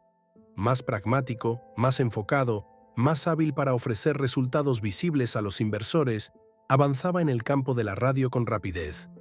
Usaba, en gran medida, principios y piezas apoyadas en patentes previas de Tesla, pero estaba ganando la carrera del reconocimiento práctico. El tiempo comenzaba a cerrarse alrededor de Wardenclyffe. Después de Colorado Springs, Nikola Tesla regresó a Nueva York con la convicción ardiente de que había llegado la hora de su obra mayor. La corriente alterna ya había demostrado su poder. Su nombre circulaba entre científicos, industriales y curiosos. Sus demostraciones con luz sin cables, resonancia y control remoto habían ensanchado los límites de lo imaginable. Pero nada de eso era todavía el centro de su sueño. Todo había sido preparación. Todo apuntaba hacia una sola visión: un sistema mundial inalámbrico. Para construirlo necesitaba algo que siempre le resultó difícil conservar: respaldo financiero estable. Y por eso el encuentro con John Pierpont Morgan fue tan decisivo como peligroso. Morgan era, en aquellos años, una fuerza casi soberana dentro del universo del dinero. No financiaba por entusiasmo espiritual ni por sed de maravilla. Invertía donde veía control, dominio, retorno. Cuando aceptó apoyar a Tesla con una suma enorme para la época, no estaba apostando a una fantasía poética. Creía estar entrando en la carrera de la comunicación inalámbrica global, en competencia con el avance de Marconi. Para él, el proyecto era una infraestructura estratégica, un negocio potencialmente inmenso. Para Tesla, en cambio, era mucho más. En Long Island comenzó a levantarse Wardenclyffe. La torre se elevaba como una señal del futuro, rematada por una gran cúpula metálica, sostenida por una arquitectura extraña, casi solemne. Bajo tierra, una estructura profunda completaba la intención del diseño. No era una torre pensada solo para lanzar mensajes por el aire. Era una estación concebida para interactuar con la Tierra misma. Tesla quería usar el planeta como medio de transmisión, enviar información y energía a cualquier punto. No a una casa, no a una ciudad, sino al mundo. Vista desde fuera, Wardenclyffe era una promesa construida con madera, hierro y fe. Tesla la imaginaba como el centro de una red universal. Un hombre de negocios en una orilla del planeta podría hablar con otra persona en la opuesta. Un barco en el mar recibiría señales. Un campesino remoto podría algún día acceder a energía sin depender de infraestructuras pesadas. El mundo se volvería una sola unidad de intercambio instantáneo. Comunicación, sincronía, electricidad, alcance global. En su mente, el planeta estaba a punto de convertirse en un organismo conectado. Pero el problema que había perseguido toda su vida regresó, ahora con una fuerza implacable. Tesla no pensaba como un financiero. Nunca lo hizo. Cada vez que se acercaba a una verdad que consideraba grande, el aspecto comercial comenzaba a parecerle secundario, a veces incluso vulgar. Morgan, en cambio, veía la cuestión central con la claridad despiadada de su clase. Un sistema solo vale plenamente si puede ser controlado, medido y cobrado. Y a medida que Tesla explicaba mejor su verdadero objetivo, la grieta se abrió. Porque la telegrafía inalámbrica podía monetizarse, los mensajes pueden venderse, las rutas de comunicación pueden convertirse en negocio, pero la energía disponible en el aire, extendida por el planeta, sin cable, sin medidor claro, sin forma sencilla de restringir su acceso, era otra cosa. Era un desafío no solo técnico, sino económico y político. Si la electricidad se volvía universal en el sentido pleno que Tesla soñaba, ¿dónde quedaba el dominio de los dueños del sistema? La pregunta no necesitó ser dicha muchas veces. Bastó con que su lógica se hiciera evidente. Morgan comenzó a enfriarse. A esa tensión se sumó el avance de Guglielmo Marconi. Más práctico, más concentrado, más hábil para convertir un principio en una victoria visible ante la prensa y los inversores, Marconi logró transmitir una señal a través del Atlántico. El hecho tuvo un efecto enorme. Aunque su sistema se apoyaba en fundamentos y componentes ya explorados por Tesla, la historia pública no recompensa siempre al primero que comprende, sino al primero que convence al mundo de que ha llegado. Marconi ofrecía algo simple de explicar y de celebrar. Tesla ofrecía una arquitectura del futuro demasiado vasta para los nervios del mercado. Wardenclyffe comenzó a quedarse sin aire. La financiación se volvió insuficiente. Las obras se ralentizaron. Los pedidos de apoyo adicional cayeron en terreno cada vez más seco. Tesla intentó explicar, persuadir, insistir. Pero cada argumento que revelaba la grandeza real de su proyecto podía también sonar, para los hombres del capital, como una amenaza a la lógica del negocio. Su visión era demasiado grande para caber en una cuenta de resultados trimestral. Hay una tristeza especial en imaginarlo en esos años. Wardenclyffe se alzaba como esqueleto de un futuro no nacido. Tesla caminaba cerca de su torre con la mente todavía llena de circuitos planetarios, pulsos terrestres, resonancia global, mientras el mundo alrededor se inclinaba hacia soluciones más estrechas pero más rentables. No había fallado en soñar, tampoco en pensar. Lo que fallaba era el puente entre la magnitud de su visión y la estructura económica de su tiempo. Ese es uno de los núcleos trágicos de su vida. No fue derrotado por la falta de inteligencia, ni por la debilidad de su teoría, ni por una incapacidad para imaginar lo correcto. Fue herido una y otra vez por no saber traducir el ideal en mercancía sin traicionarlo. Las deudas crecieron. La torre dejó de avanzar. Los acreedores y la realidad comenzaron a empujar desde todos los frentes. Wardenclyffe, que debía ser el corazón del mundo conectado, quedó como una promesa inmóvil en el paisaje. Años más tarde, terminaría siendo desmantelada. La estructura fue destruida durante el tiempo de guerra, oficialmente por motivos de seguridad. Pero para entonces, el verdadero derrumbe ya había ocurrido mucho antes. Había muerto el sueño. El impacto sobre Tesla fue devastador. No perdió solo una inversión ni una instalación. Perdió la encarnación concreta de su idea más total.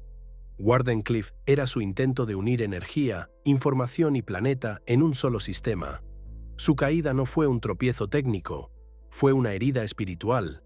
Después de eso, aunque siguió produciendo ideas, anuncios, diseños y visiones, algo central quedó quebrado. El mundo no había estado dispuesto a acompañarlo hasta el punto donde él quería llevarlo. Y sin embargo, aún entre ruinas, la historia de la radio no quedó cerrada del modo en que la opinión pública la contó. Durante años, Marconi fue celebrado como el gran padre de la radio. Su nombre se instaló en libros, periódicos y premios. Tesla, mientras tanto, veía cómo una parte esencial de su trabajo quedaba absorbida por otra narrativa. Él había patentado antes principios fundamentales de sintonía, resonancia y transmisión. Sus bobinas, sus sistemas, sus ideas formaban parte del ADN técnico de aquello que ahora otro convertía en emblema personal y comercial. La lucha legal fue larga, áspera y agotadora. Tesla no tenía detrás la misma maquinaria financiera ni la misma estructura de relaciones. Marconi sí. La historia popular siguió adelante con su propia simplificación, pero la verdad jurídica tardía sería otra. Muchos años después, ya muerto Tesla, la Corte Suprema de los Estados Unidos reconocería la prioridad de sus patentes y le devolvería, al menos en el plano legal, un lugar central en la invención de la radio. ¡Qué ironía más cruel! Recibir justicia cuando ya no hay vida para sostenerla. Ser reivindicado cuando la habitación del hotel ya está vacía. Ver cómo el nombre vuelve a encenderse solo después de que el hombre se ha apagado. En esos años posteriores al fracaso de Wardenclyffe, también circuló un mito persistente. La idea de que Tesla y Edison habrían estado cerca de compartir un gran premio científico y que el desprecio mutuo lo impidió. La historia real es menos teatral de lo que suele repetirse, pero el mito perdura porque expresa una verdad emocional. Tesla jamás encajó del todo en el sistema de reconocimientos convencionales. Incluso cuando su genio era evidente, quedaba siempre un desajuste entre su valor real y la forma en que el mundo decidía repartir laureles. No era hombre de salones cómodos, no era dócil ante las reglas del prestigio social. Había en él una especie de verticalidad interior que lo alejaba tanto del servilismo como de la estrategia mundana. Y eso, aunque noble, tiene precio. Después del golpe de Wardenclyffe, Tesla entró en una etapa distinta. Seguía siendo un cerebro extraordinario, seguía imaginando futuros, seguía publicando ideas y hablando de avances posibles. Pero ya no era el centro industrial del porvenir. El mundo de los grandes capitales comenzó a verlo con una mezcla de respeto y distancia. El profeta seguía hablando, pero el mercado había aprendido a escuchar solo lo que podía empaquetar y vender. Y sin embargo, incluso en ese aparente descenso, Tesla continuó adelantándose. Su mente siguió trabajando en turbinas nuevas, aeronaves inusuales, sistemas de defensa, transporte veloz, energía ambiental. Lo que para muchos ya eran excentricidades, para él seguía siendo el curso natural de la exploración. No sabía pensar en pequeño, ni siquiera cuando el mundo lo arrinconaba. Pero la caída material ya estaba en marcha, y con ella comenzarían a intensificarse también sus hábitos más extraños, su aislamiento, su relación con hoteles, palomas, números, rituales. El hombre que había querido iluminar la humanidad entraba poco a poco en una zona de sombra. Después de la caída de Wardenclyffe, la vida de Nikola Tesla entró en una región donde la grandeza y la fragilidad convivían de manera cada vez más visible. El hombre que había imaginado una red planetaria, que había entregado al mundo la forma práctica de la civilización eléctrica, comenzó a alejarse del centro de la escena y a deslizarse hacia una existencia marcada por la precariedad, las costumbres obsesivas y una soledad difícil de medir. No dejó de pensar, no dejó de crear, no dejó de ver más lejos que los otros. Pero el mundo dejó de seguirlo con la misma atención. Tesla vivía en hoteles. Esa imagen se repite como un eco triste en sus últimos decenios. Habitaciones temporales, cuentas pendientes, mudanzas discretas, una elegancia siempre cuidada, incluso cuando la economía se resquebrajaba. Pasó por establecimientos conocidos de Nueva York y terminó, con el tiempo, en el Hotel New Yorker. No tenía un hogar estable en el sentido pleno. Su vida parecía suspendida entre escritorios, papeles, comidas meticulosamente organizadas y ventanas desde las que miraba una ciudad que utilizaba cada día su sistema eléctrico sin recordar al hombre que lo había hecho posible. En esos años, sus manías se hicieron más intensas. Siempre había sido un hombre extremadamente sensible, atento al orden, a la limpieza, a ciertas repeticiones internas. Pero con la edad, esos rasgos se volvieron rituales rígidos. Su fijación por el número 3 y por las cifras divisibles por él se convirtió en uno de los signos más conocidos de su personalidad tardía. Prefería habitaciones cuyos números obedecieran a ese patrón. Daba vueltas exactas antes de entrar en ciertos lugares. Organizaba acciones cotidianas según secuencias numéricas que solo para él tenían una necesidad absoluta. No eran simples rarezas de hombre famoso, eran estructuras de defensa interior, una forma de imponer armonía a un mundo que se le presentaba cada vez más áspero, más torpe, más ajeno. También se intensificó su rechazo a ciertos objetos y texturas. Las perlas, por ejemplo, le provocaban un rechazo profundo. Su sensibilidad parecía seguir funcionando con una intensidad que para otros resultaría insoportable. Algunas formas, algunos brillos, algunos detalles materiales le causaban un malestar inmediato. Había en él una relación tan extrema con la percepción que hasta la belleza socialmente aceptada podía convertirse en molestia. Y sin embargo, incluso en medio de esas excentricidades, mantenía una dignidad notable. Vestía con cuidado, conservaba modales refinados, hablaba con precisión. Era un hombre vencido en lo material, pero no destruido en la forma. Parecía negarse a entregarle a la pobreza el último control sobre su figura. Uno de los aspectos más conmovedores de esta etapa fue su relación con las palomas. En los parques de Nueva York encontraba una clase de compañía que no hallaba ya entre los seres humanos. Les llevaba alimento, las observaba. Entre ellas, según sus propios relatos, hubo una paloma blanca a la que quiso de manera singular. Habló de ella como se habla de un vínculo íntimo y único. Llegó a decir que la amaba como un hombre puede amar a una mujer. La frase ha sido repetida tantas veces que corre el riesgo de volverse anécdota. Pero si uno se detiene, revela algo más profundo. Tesla, incapaz de encontrar en la sociedad el tipo de pureza y comprensión que anhelaba, volcó una parte enorme de su afecto en una criatura silenciosa y sin pretensiones. Hay algo desgarrador en esa imagen. El hombre que soñó con unir a la humanidad por medio de la energía y la comunicación terminó encontrando refugio emocional en un ave herida que visitaba su ventana. Cuando esa paloma murió, Tesla relató que una luz intensa salió de sus ojos y que en ese instante comprendió que una parte esencial de su propia misión había terminado. Puede parecer exageración poética, pero en alguien como él, la frontera entre metáfora y percepción real nunca fue simple. Vivía de un modo tan absoluto sus símbolos interiores que aquello seguramente fue, para él, un hecho tan verdadero como cualquier resultado de laboratorio. Mientras tanto, su figura pública se fue transformando. Ya no era el héroe triunfante de la corriente alterna ni el mago brillante de las demostraciones de alta frecuencia. Se había convertido en una presencia extraña en el paisaje intelectual de Nueva York. Cada cumpleaños daba lugar a conferencias o encuentros con la prensa en los que anunciaba ideas nuevas. Turbinas avanzadas, máquinas voladoras, sistemas defensivos, principios energéticos aún no explotados. Los periodistas lo escuchaban con una mezcla de fascinación y escepticismo. Para algunos era todavía un sabio, para otros un genio apartado de la realidad, para muchos simplemente un excéntrico.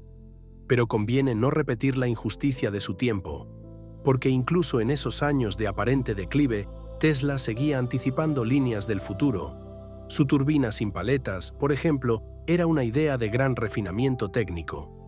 En lugar de álabes complicados y sometidos a fricción destructiva, propuso una serie de discos lisos que aprovechaban la viscosidad y la adherencia del fluido para transferir movimiento. Era una solución de una pureza extraordinaria. No triunfó entonces por limitaciones prácticas de la ingeniería disponible, pero el concepto mantuvo valor y continúa siendo objeto de estudio en contextos específicos. De nuevo aparece el mismo patrón. Tesla veía principios profundos antes de que la industria estuviera preparada para convertirlos en éxito estable. También pensó en aeronaves de despegue vertical, en medios de transporte de gran velocidad y en sistemas basados en campos electromagnéticos capaces de reducir el roce y aumentar de forma radical la eficiencia. Cuando muchos apenas se acostumbraban al mundo de la electricidad práctica, él ya imaginaba máquinas aéreas urbanas y trenes impulsados por principios que recuerdan a la levitación magnética. No eran delirios sin raíz, eran extrapolaciones coherentes de una mente que entendía que el futuro del movimiento dependía de eliminar resistencia y aprovechar mejor la energía. El problema, otra vez, era que su tiempo no tenía ni la paciencia ni la estructura para seguirlo. Había también una zona más inquietante de su pensamiento tardío. Sus ideas sobre un arma defensiva extrema, conocida por la prensa como el rayo de la muerte. Tesla la concebía no como herramienta de conquista, sino como mecanismo para volver la guerra imposible. Si una nación pudiera derribar cualquier ataque aéreo o terrestre a gran distancia, razonaba, los ejércitos perderían sentido. En el fondo seguía pensando como un utópico. Incluso cuando diseñaba destrucción, lo hacía con la esperanza de abolir la violencia mediante el equilibrio del terror. Su propuesta hablaba de haces de partículas, de aceleración, de potencia concentrada. Los gobiernos escucharon con curiosidad, pero no con fe suficiente. Aquí, como tantas veces, su imagen pública jugó en contra. El anciano de hotel que hablaba de fuerzas invisibles y defensas absolutas parecía más cercano al mito que al contrato militar serio. Y sin embargo, parte del terreno conceptual que insinuaba no era absurdo. De nuevo, había debajo una intuición real, deformada a veces por la prensa y por la falta de medios para desarrollarla. En torno a estos años finales también crecieron las leyendas. Algunas, nacidas de su verdadero genio, se expandieron hasta territorios de pura fantasía. Otras tomaron su nombre para vestir conspiraciones posteriores. Se habló de invisibilidad, de barcos perdidos, de proyectos secretos imposibles. Pero la verdad no necesita esas exageraciones para resultar impresionante. Tesla no hizo falta que desapareciera naves para ser inmenso. Le bastó con haber dado al mundo la arquitectura eléctrica que todavía lo sostiene y con haber visto, mucho antes que casi todos, la lógica de la comunicación instantánea, del control remoto, de la automatización y de la energía como lenguaje universal. A pesar de todo, el aislamiento se profundizaba. La sociedad que usaba sus ideas no lo había integrado de manera justa a su memoria viva. Se celebraba a hombres más hábiles para el negocio, más adaptados al relato triunfal del capitalismo. Tesla, que había roto regalías, renunciado a fortunas y perseguido formas de acceso amplio a la energía, quedaba mal ubicado en una historia escrita por vencedores financieros. Era demasiado grande para ser un simple derrotado, pero demasiado incómodo para ser un héroe fácil. Y sin embargo, en la intimidad de sus últimos años, seguía formulando visiones sorprendentes. Hablaba de dispositivos personales capaces de conectar instantáneamente a personas lejanas. Describía con décadas de anticipación algo muy parecido a la comunicación móvil. Imaginaba un mundo donde la información circularía sin trabas y donde la humanidad podría volverse una especie de gran cerebro interconectado. No era una metáfora casual, era la expresión coherente de toda su filosofía. Energía, frecuencia, vibración, mente, red, unidad. En su visión más profunda, la ciencia no era un simple conjunto de técnicas, era una vía para comprender la estructura misma del universo. Tesla creía que todo obedecía a patrones de energía y ritmo, y veía en la mente humana no un objeto aislado, sino una forma de resonancia dentro de un cosmos vivo. Por eso sus inventos nunca fueron, para él, meros negocios. Eran traducciones parciales de un orden más alto. Tal vez ahí radique el motivo por el cual su vida material terminó siendo tan difícil. Quien ve la técnica como revelación del orden del mundo, rara vez sabe someterla por completo a la lógica del mercado. Tesla no podía dejar de buscar perfección incluso cuando la época le exigía rentabilidad inmediata. No sabía traicionarse para prosperar. Hacia el final, esa tensión entre grandeza interior y pobreza exterior se volvió casi insoportable. Pero todavía faltaba el último acto, la muerte solitaria, la intervención del gobierno, la confiscación de sus papeles y el largo camino de su resurrección póstuma. El final de Nikola Tesla llegó con una ironía silenciosa, casi insoportable. El hombre que había llenado el mundo de luz murió en una habitación de hotel, solo, lejos del estruendo de las ferias, de los laboratorios y de los grandes debates que una vez lo enfrentaron a los titanes de su tiempo. No hubo en su partida una escena grandiosa, no hubo coro de reconocimiento inmediato, hubo, más bien, quietud. En enero de 1943, en una habitación del Hotel New Yorker, Tesla dejó este mundo mientras dormía. Tenía 86 años. Durante sus últimos tiempos, había vivido sostenido por una combinación frágil de ayuda ocasional, pequeños apoyos y una dignidad personal que jamás abandonó. Seguía siendo, incluso en la pobreza, un hombre de presencia cuidada, de compostura exacta, de orden íntimo. Pero materialmente estaba muy lejos del poder que su genio había dado a la civilización. Su cuerpo fue hallado tiempo después de su muerte, cuando alguien entró en la habitación pese al aviso que pedía no ser molestado. Esa escena ha quedado grabada con una tristeza muy particular. El aviso en la puerta, el silencio adentro, la ciudad afuera siguiendo su ritmo eléctrico sin detenerse, como si el mundo entero hubiera seguido encendido gracias a él, pero sin advertir que su benefactor acababa de apagarse. La causa de la muerte fue natural. El cuerpo del visionario había llegado al límite. Y sin embargo, el final biológico no sería el fin de su historia. Apenas conocida la noticia, ocurrió algo que todavía alimenta sospechas, preguntas y teorías. El gobierno intervino. En plena época de guerra, con el planeta sometido al miedo, la tecnología convertida en asunto estratégico y las potencias compitiendo por cualquier ventaja posible, las autoridades no quisieron correr riesgos. Agentes federales y organismos vinculados a la custodia de bienes considerados sensibles se movieron rápidamente sobre los papeles, cuadernos, maletas, notas, bocetos y pertenencias del inventor. El argumento era claro. Aunque muchos consideraban que sus últimos años habían estado llenos de propuestas imposibles o poco realizables, nadie quería arriesgarse a que entre sus documentos hubiera ideas útiles para fines militares o energéticos de gran alcance. La sola rapidez de esa reacción bastó para que la leyenda creciera. Si Tesla era ya, a ojos de una parte del mundo, un anciano excéntrico y empobrecido, ¿por qué tanto interés inmediato? ¿Qué temían encontrar? ¿Qué creían que podía haber dejado escrito? La imagen es poderosa.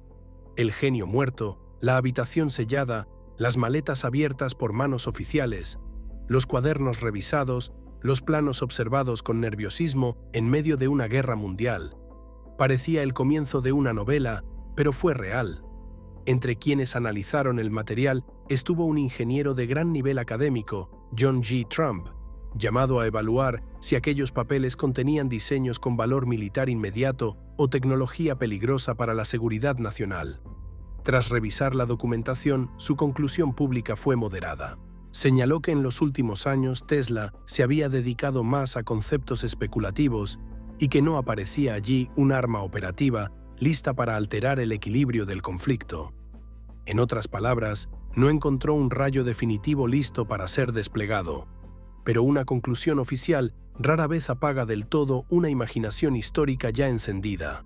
A partir de entonces, el archivo de Tesla se convirtió en un territorio rodeado de misterio. Parte de su documentación fue eventualmente liberada y conocida. Otra parte quedó durante largo tiempo en un clima de reserva que favoreció toda clase de hipótesis. Se dijo que había hallado claves de energía libre, que había rozado armas impensables, que sus últimas ideas habían sido ocultadas por intereses industriales o militares. La frontera entre realidad, exageración y deseo colectivo se volvió difusa. Y quizá eso era inevitable. Tesla había pasado la vida adelantándose al mundo, había imaginado sistemas que luego existirían bajo otras formas, había visto la lógica de la comunicación portátil, del control remoto, de la automatización, del transporte electromagnético, de la energía ambiental. Cuando un hombre así muere dejando papeles inéditos, la imaginación pública no puede evitar preguntarse si todavía faltaba un último secreto. Conviene, sin embargo, no perder el equilibrio. La grandeza de Tesla no depende de conspiraciones. No necesita mitos añadidos para ser inmensa, su legado real basta. Basta con encender una lámpara, basta con mirar un motor girar, basta con pensar en una orden enviada por ondas invisibles, en una señal que viaja, en una máquina obedeciendo a distancia. La modernidad está llena de huellas suyas, aunque a menudo se haya acostumbrado tanto a ellas que ya no las nota. Y sin embargo, la historia quiso una extraña compensación. Pocos meses después de su muerte, la Corte Suprema de los Estados Unidos resolvió en el terreno de las patentes una cuestión de fondo vinculada a la radio. En esa decisión se reconocía la prioridad de trabajos y principios ligados a Tesla, debilitando la posición que durante años había consolidado el relato de Marconi como padre indiscutido. Fue una justicia tardía, casi cruel por su demora. El hombre ya no estaba para oírla. Pero la ley, al menos, devolvía algo de verdad a la memoria técnica. No fue la única forma de resurrección póstuma. Con el paso de las décadas, especialmente al acercarse el cambio de milenio y entrar el mundo en una era dominada por redes, dispositivos personales, automatización y energía renovada, la figura de Tesla comenzó a renacer con fuerza. De pronto, muchas de sus visiones ya no sonaban a extravagancia, sonaban a anticipación. El anciano de hotel, el excéntrico de las conferencias tardías, empezaba a ser releído como un hombre que había mirado más lejos de lo que su siglo podía tolerar. La cultura popular también participó en ese retorno. Películas, novelas, ensayos, documentales, debates, comunidades de curiosos, ingenieros y soñadores rescataron su imagen. Pero hubo algo más profundo. El propio desarrollo de la tecnología parecía darle la razón a destiempo. Cada avance en comunicación inalámbrica, cada nueva forma de movilidad eléctrica, cada sistema automatizado, cada visión de red global, volvía a colocar su sombra sobre el presente. Resulta difícil no sentir aquí una especie de melancolía histórica. El hombre que fue tratado como figura lateral en sus últimos años se transformó, después de muerto, en símbolo de lo que el mundo teme haber desperdiciado. Un genio que quiso poner la técnica al servicio amplio de la humanidad y no logró conciliar ese impulso con los mecanismos del beneficio. Su vida quedó convertida en advertencia y en acusación. Advertencia sobre el precio del idealismo absoluto. Acusación contra una época que supo aprovechar sus descubrimientos sin ofrecerle un lugar justo en su propia arquitectura del éxito. Y así llegamos a un punto central. Tesla no fue solo un inventor brillante, fue una forma distinta de entender la relación entre conocimiento y destino humano. Para él, la energía no era un negocio más, era casi un principio moral, una fuerza que debía ampliar la libertad, reducir el sufrimiento, conectar a las personas, elevar la civilización. Esta mirada, tan noble como difícil, es justamente lo que lo hizo tan grande y tan vulnerable. Porque la historia moderna ha premiado muchas veces al organizador, al vendedor, al estratega, al que sabe imponer un nombre sobre un sistema. Tesla, en cambio, pertenecía a otra estirpe, la de los hombres que ven una forma más pura y se entregan a ella incluso cuando el mundo responde con burla, explotación o abandono. Por eso su figura toca algo tan profundo en quienes vuelven a él. No es solo admiración técnica, es reconocimiento moral. En el fondo, cuando pensamos en Tesla, pensamos también en una pregunta dolorosa. ¿Qué ocurre cuando un hombre tiene razón demasiado pronto y además quiere usar esa verdad para algo más noble que el lucro? La vida de Tesla parece responder con dureza. Ocurre que el presente se defiende. Ocurre que el sistema intenta doblarlo. Ocurre que la grandeza puede terminar en un cuarto silencioso. Pero también ocurre, a largo plazo, que la verdad regresa. Cuando la historia se aleja lo suficiente del ruido de los intereses inmediatos, a veces empieza a ver con más claridad. Eso es lo que ha ocurrido con Nikola Tesla. Durante buena parte de su vida fue admirado, discutido, utilizado, combatido, traicionado y después, en gran medida, olvidado. Pero el tiempo, que suele ser despiadado con la vanidad y más justo con la estructura profunda de las cosas, terminó devolviéndolo al lugar que le correspondía. Hoy, su legado está en todas partes. Está en cada red de corriente alterna que alimenta ciudades enteras. Está en cada motor de inducción que mueve fábricas, ascensores, sistemas industriales, aparatos cotidianos. Está en el principio mismo de la transmisión eficiente de energía a larga distancia, sin el cual la vida moderna sería otra, más corta, más torpe, más limitada. La infraestructura invisible que sostiene el mundo lleva en su corazón la forma que Tesla vio antes que casi nadie. Pero su herencia no termina allí. También vive en la lógica de la radio, en la sintonía, en la transmisión y recepción de señales, en el control remoto, en la idea de que una máquina puede obedecer órdenes enviadas por el aire. Vive en el sueño de automatización que hoy define gran parte del presente. Vive en la intuición de una humanidad conectada a través de dispositivos pequeños, personales, portátiles, capaces de comunicar voz, datos e intención sin necesidad de presencia física. Cada vez que alguien sostiene en la mano un aparato que lo une con otro punto del planeta, una parte del viejo sueño de Tesla vuelve a respirar, y quizá eso explique por qué su figura regresó con tanta fuerza en el siglo XXI. No fue solo una moda cultural, fue una necesidad histórica. Nuestra época, enfrentada a la crisis energética, al agotamiento de modelos viejos, a la sed de tecnologías más limpias y más amplias, encontró en Tesla una especie de ancestro moral, un hombre que ya había pensado la electricidad no como simple negocio de combustión refinada, sino como eje de una civilización distinta. Por eso su nombre fue recuperado una y otra vez en proyectos de movilidad eléctrica, innovación de gran escala y visión tecnológica global. Por eso su imagen dejó de ser la de un excéntrico secundario y pasó a ser la de un arquetipo, el del genio adelantado, herido por su tiempo y rescatado por el futuro. Sin embargo, sería injusto convertirlo solo en símbolo pop. Tesla fue más complejo, más humano, más doloroso. No era un santo impecable ni un mártir abstracto. Era un hombre intensísimo, vulnerable, obsesivo, a veces difícil, a veces desbordado por su propia sensibilidad. Pero justamente ahí reside una parte de su fuerza. No iluminó el mundo desde una serenidad cómoda. Lo hizo desde una mente atravesada por visiones, por exigencias internas extremas, por una incapacidad casi trágica para negociar con la mediocridad del presente. En muchos sentidos, Tesla encarna una versión moderna de Prometeo. En el viejo mito, Prometeo roba el fuego a los dioses y se lo entrega a los hombres, pagando por ello un castigo terrible. Tesla hizo algo parecido con la electricidad. Tomó una fuerza que el mundo apenas comenzaba a comprender y la convirtió en sistema habitable. Entregó a la humanidad el fuego ordenado del siglo eléctrico. Lo hizo no para dominarla, sino para elevarla. Y pagó un precio inmenso: pobreza, soledad, manipulación, pérdida de fortuna, olvido parcial, deformación de su imagen.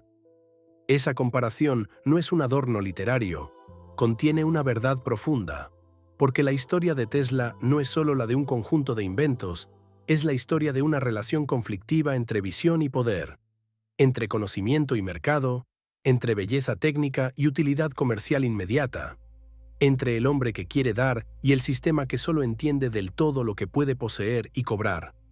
Por eso su vida sigue interpelándonos, nos obliga a preguntar qué hacemos con quienes ven demasiado lejos. Nos obliga a pensar si nuestra civilización premia realmente a quienes la hacen posible, o solo a quienes saben administrar mejor el relato del éxito. Nos recuerda que el futuro no siempre es recibido con gratitud. A veces es explotado, a veces ridiculizado, a veces dejado a solas en una habitación de hotel. Y aún así, la grandeza de Tesla no se quebró. Su nombre fue dado a la unidad que mide la inducción magnética en el sistema internacional. Parece un detalle técnico, pero encierra algo hermoso. Significa que el apellido de aquel hombre quedó unido para siempre a una de las fuerzas fundamentales del universo físico. Ya no pertenece solo a la biografía, pertenece al lenguaje mismo de la ciencia. Sin embargo, quizá el homenaje más verdadero no esté en una unidad de medida, ni en una estatua, ni en una empresa que rescata su nombre.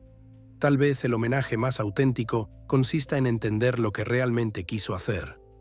Tesla no quería únicamente inventar aparatos nuevos, quería acercar a la humanidad a una forma superior de organización. Veía en la energía una posibilidad de unión. Veía en la comunicación inalámbrica una vía para reducir distancias no solo geográficas, sino espirituales. Veía en la automatización una manera de liberar a los seres humanos de tareas degradantes. Veía en la ciencia una traducción parcial del orden profundo del universo. Por eso hablaba tanto de frecuencia, vibración y energía. No lo hacía como quien repite una consigna vacía. Lo hacía porque, para él, esas eran las claves de una realidad interconectada. Esa mirada, mitad técnica y mitad cósmica, es lo que vuelve su figura tan singular. Muchos inventores construyen herramientas. Pocos intentan pensar el sentido general del mundo que esas herramientas van a crear. Tesla pertenecía a ese grupo raro. Su obra material es inmensa, sí, pero su legado más hondo tal vez sea haber recordado que la ingeniería puede aspirar a algo más que la utilidad. Puede aspirar a armonía, puede aspirar a dignidad, puede aspirar a servir a todos y no solo a quienes pueden pagar primero. Claro que esa misma pureza fue la raíz de su tragedia. Renunció a dinero que habría asegurado su futuro. Confió en hombres que no compartían su horizonte moral. Construyó proyectos demasiado grandes para una economía que necesitaba medirlo todo. No supo, o no quiso, volverse cínico a tiempo. Y por eso la historia material de su vida terminó en contraste brutal con la magnitud de su aporte. Pero sería un error ver solo derrota en ese final, porque al final venció lo esencial, venció su sistema, venció su principio, venció su intuición del mundo conectado, venció su idea de la energía como red vasta y dinámica, venció su lectura del porvenir. Nosotros vivimos dentro de esa victoria. Cada casa iluminada, cada motor en marcha, cada red que enlaza regiones, cada dispositivo que se comunica sin hilo visible, cada paso hacia una técnica más limpia y amplia, lleva una sombra de su trabajo. Tesla no perdió del todo, aunque la vida le negara tantas recompensas visibles. Su triunfo fue más lento, más disperso, más silencioso, pero fue inmenso. Y tal vez eso sea lo que vuelve su historia tan conmovedora cuando la contamos en la calma de la noche. No escuchamos solo la vida de un inventor. Escuchamos la historia de un hombre que vio el porvenir con tal claridad que el presente le quedó pequeño. Escuchamos la lucha entre la codicia y la visión, entre el cálculo y la entrega, entre lo que puede cobrarse y lo que por su naturaleza querría ser compartido. Escuchamos el relato de alguien que quiso darle a la humanidad no una chispa pasajera, sino una llave. Desde las tormentas de Colorado hasta la soledad del New Yorker, desde la arena de Budapest hasta el rugido del Niágara, desde la bobina crepitante hasta la paloma blanca en la ventana, la vida de Tesla parece avanzar entre extremos: luz y herida, gloria y despojo, exactitud y delirio, ciencia y misterio. Tal vez por eso sigue fascinando tanto, porque en él no solo reconocemos inteligencia, reconocemos una forma extrema del destino humano, la de quien recibe una visión, la persigue sin reserva y acepta, con todo el dolor que eso implica, que el mundo tal vez no esté listo para agradecerla de inmediato. Nosotros somos susurros del pasado, y si algo queda después de recorrer esta larga noche junto a Nikola Tesla, es esta certeza. El fuego que hoy sostiene a la civilización no cayó del cielo por casualidad. Hubo hombres que lo arrancaron a la oscuridad. Hubo hombres que lo soñaron antes de tocarlo. Hubo hombres que pagaron con su propia paz el derecho de entregarlo a los demás. Tesla fue uno de ellos, y quizá uno de los más grandes.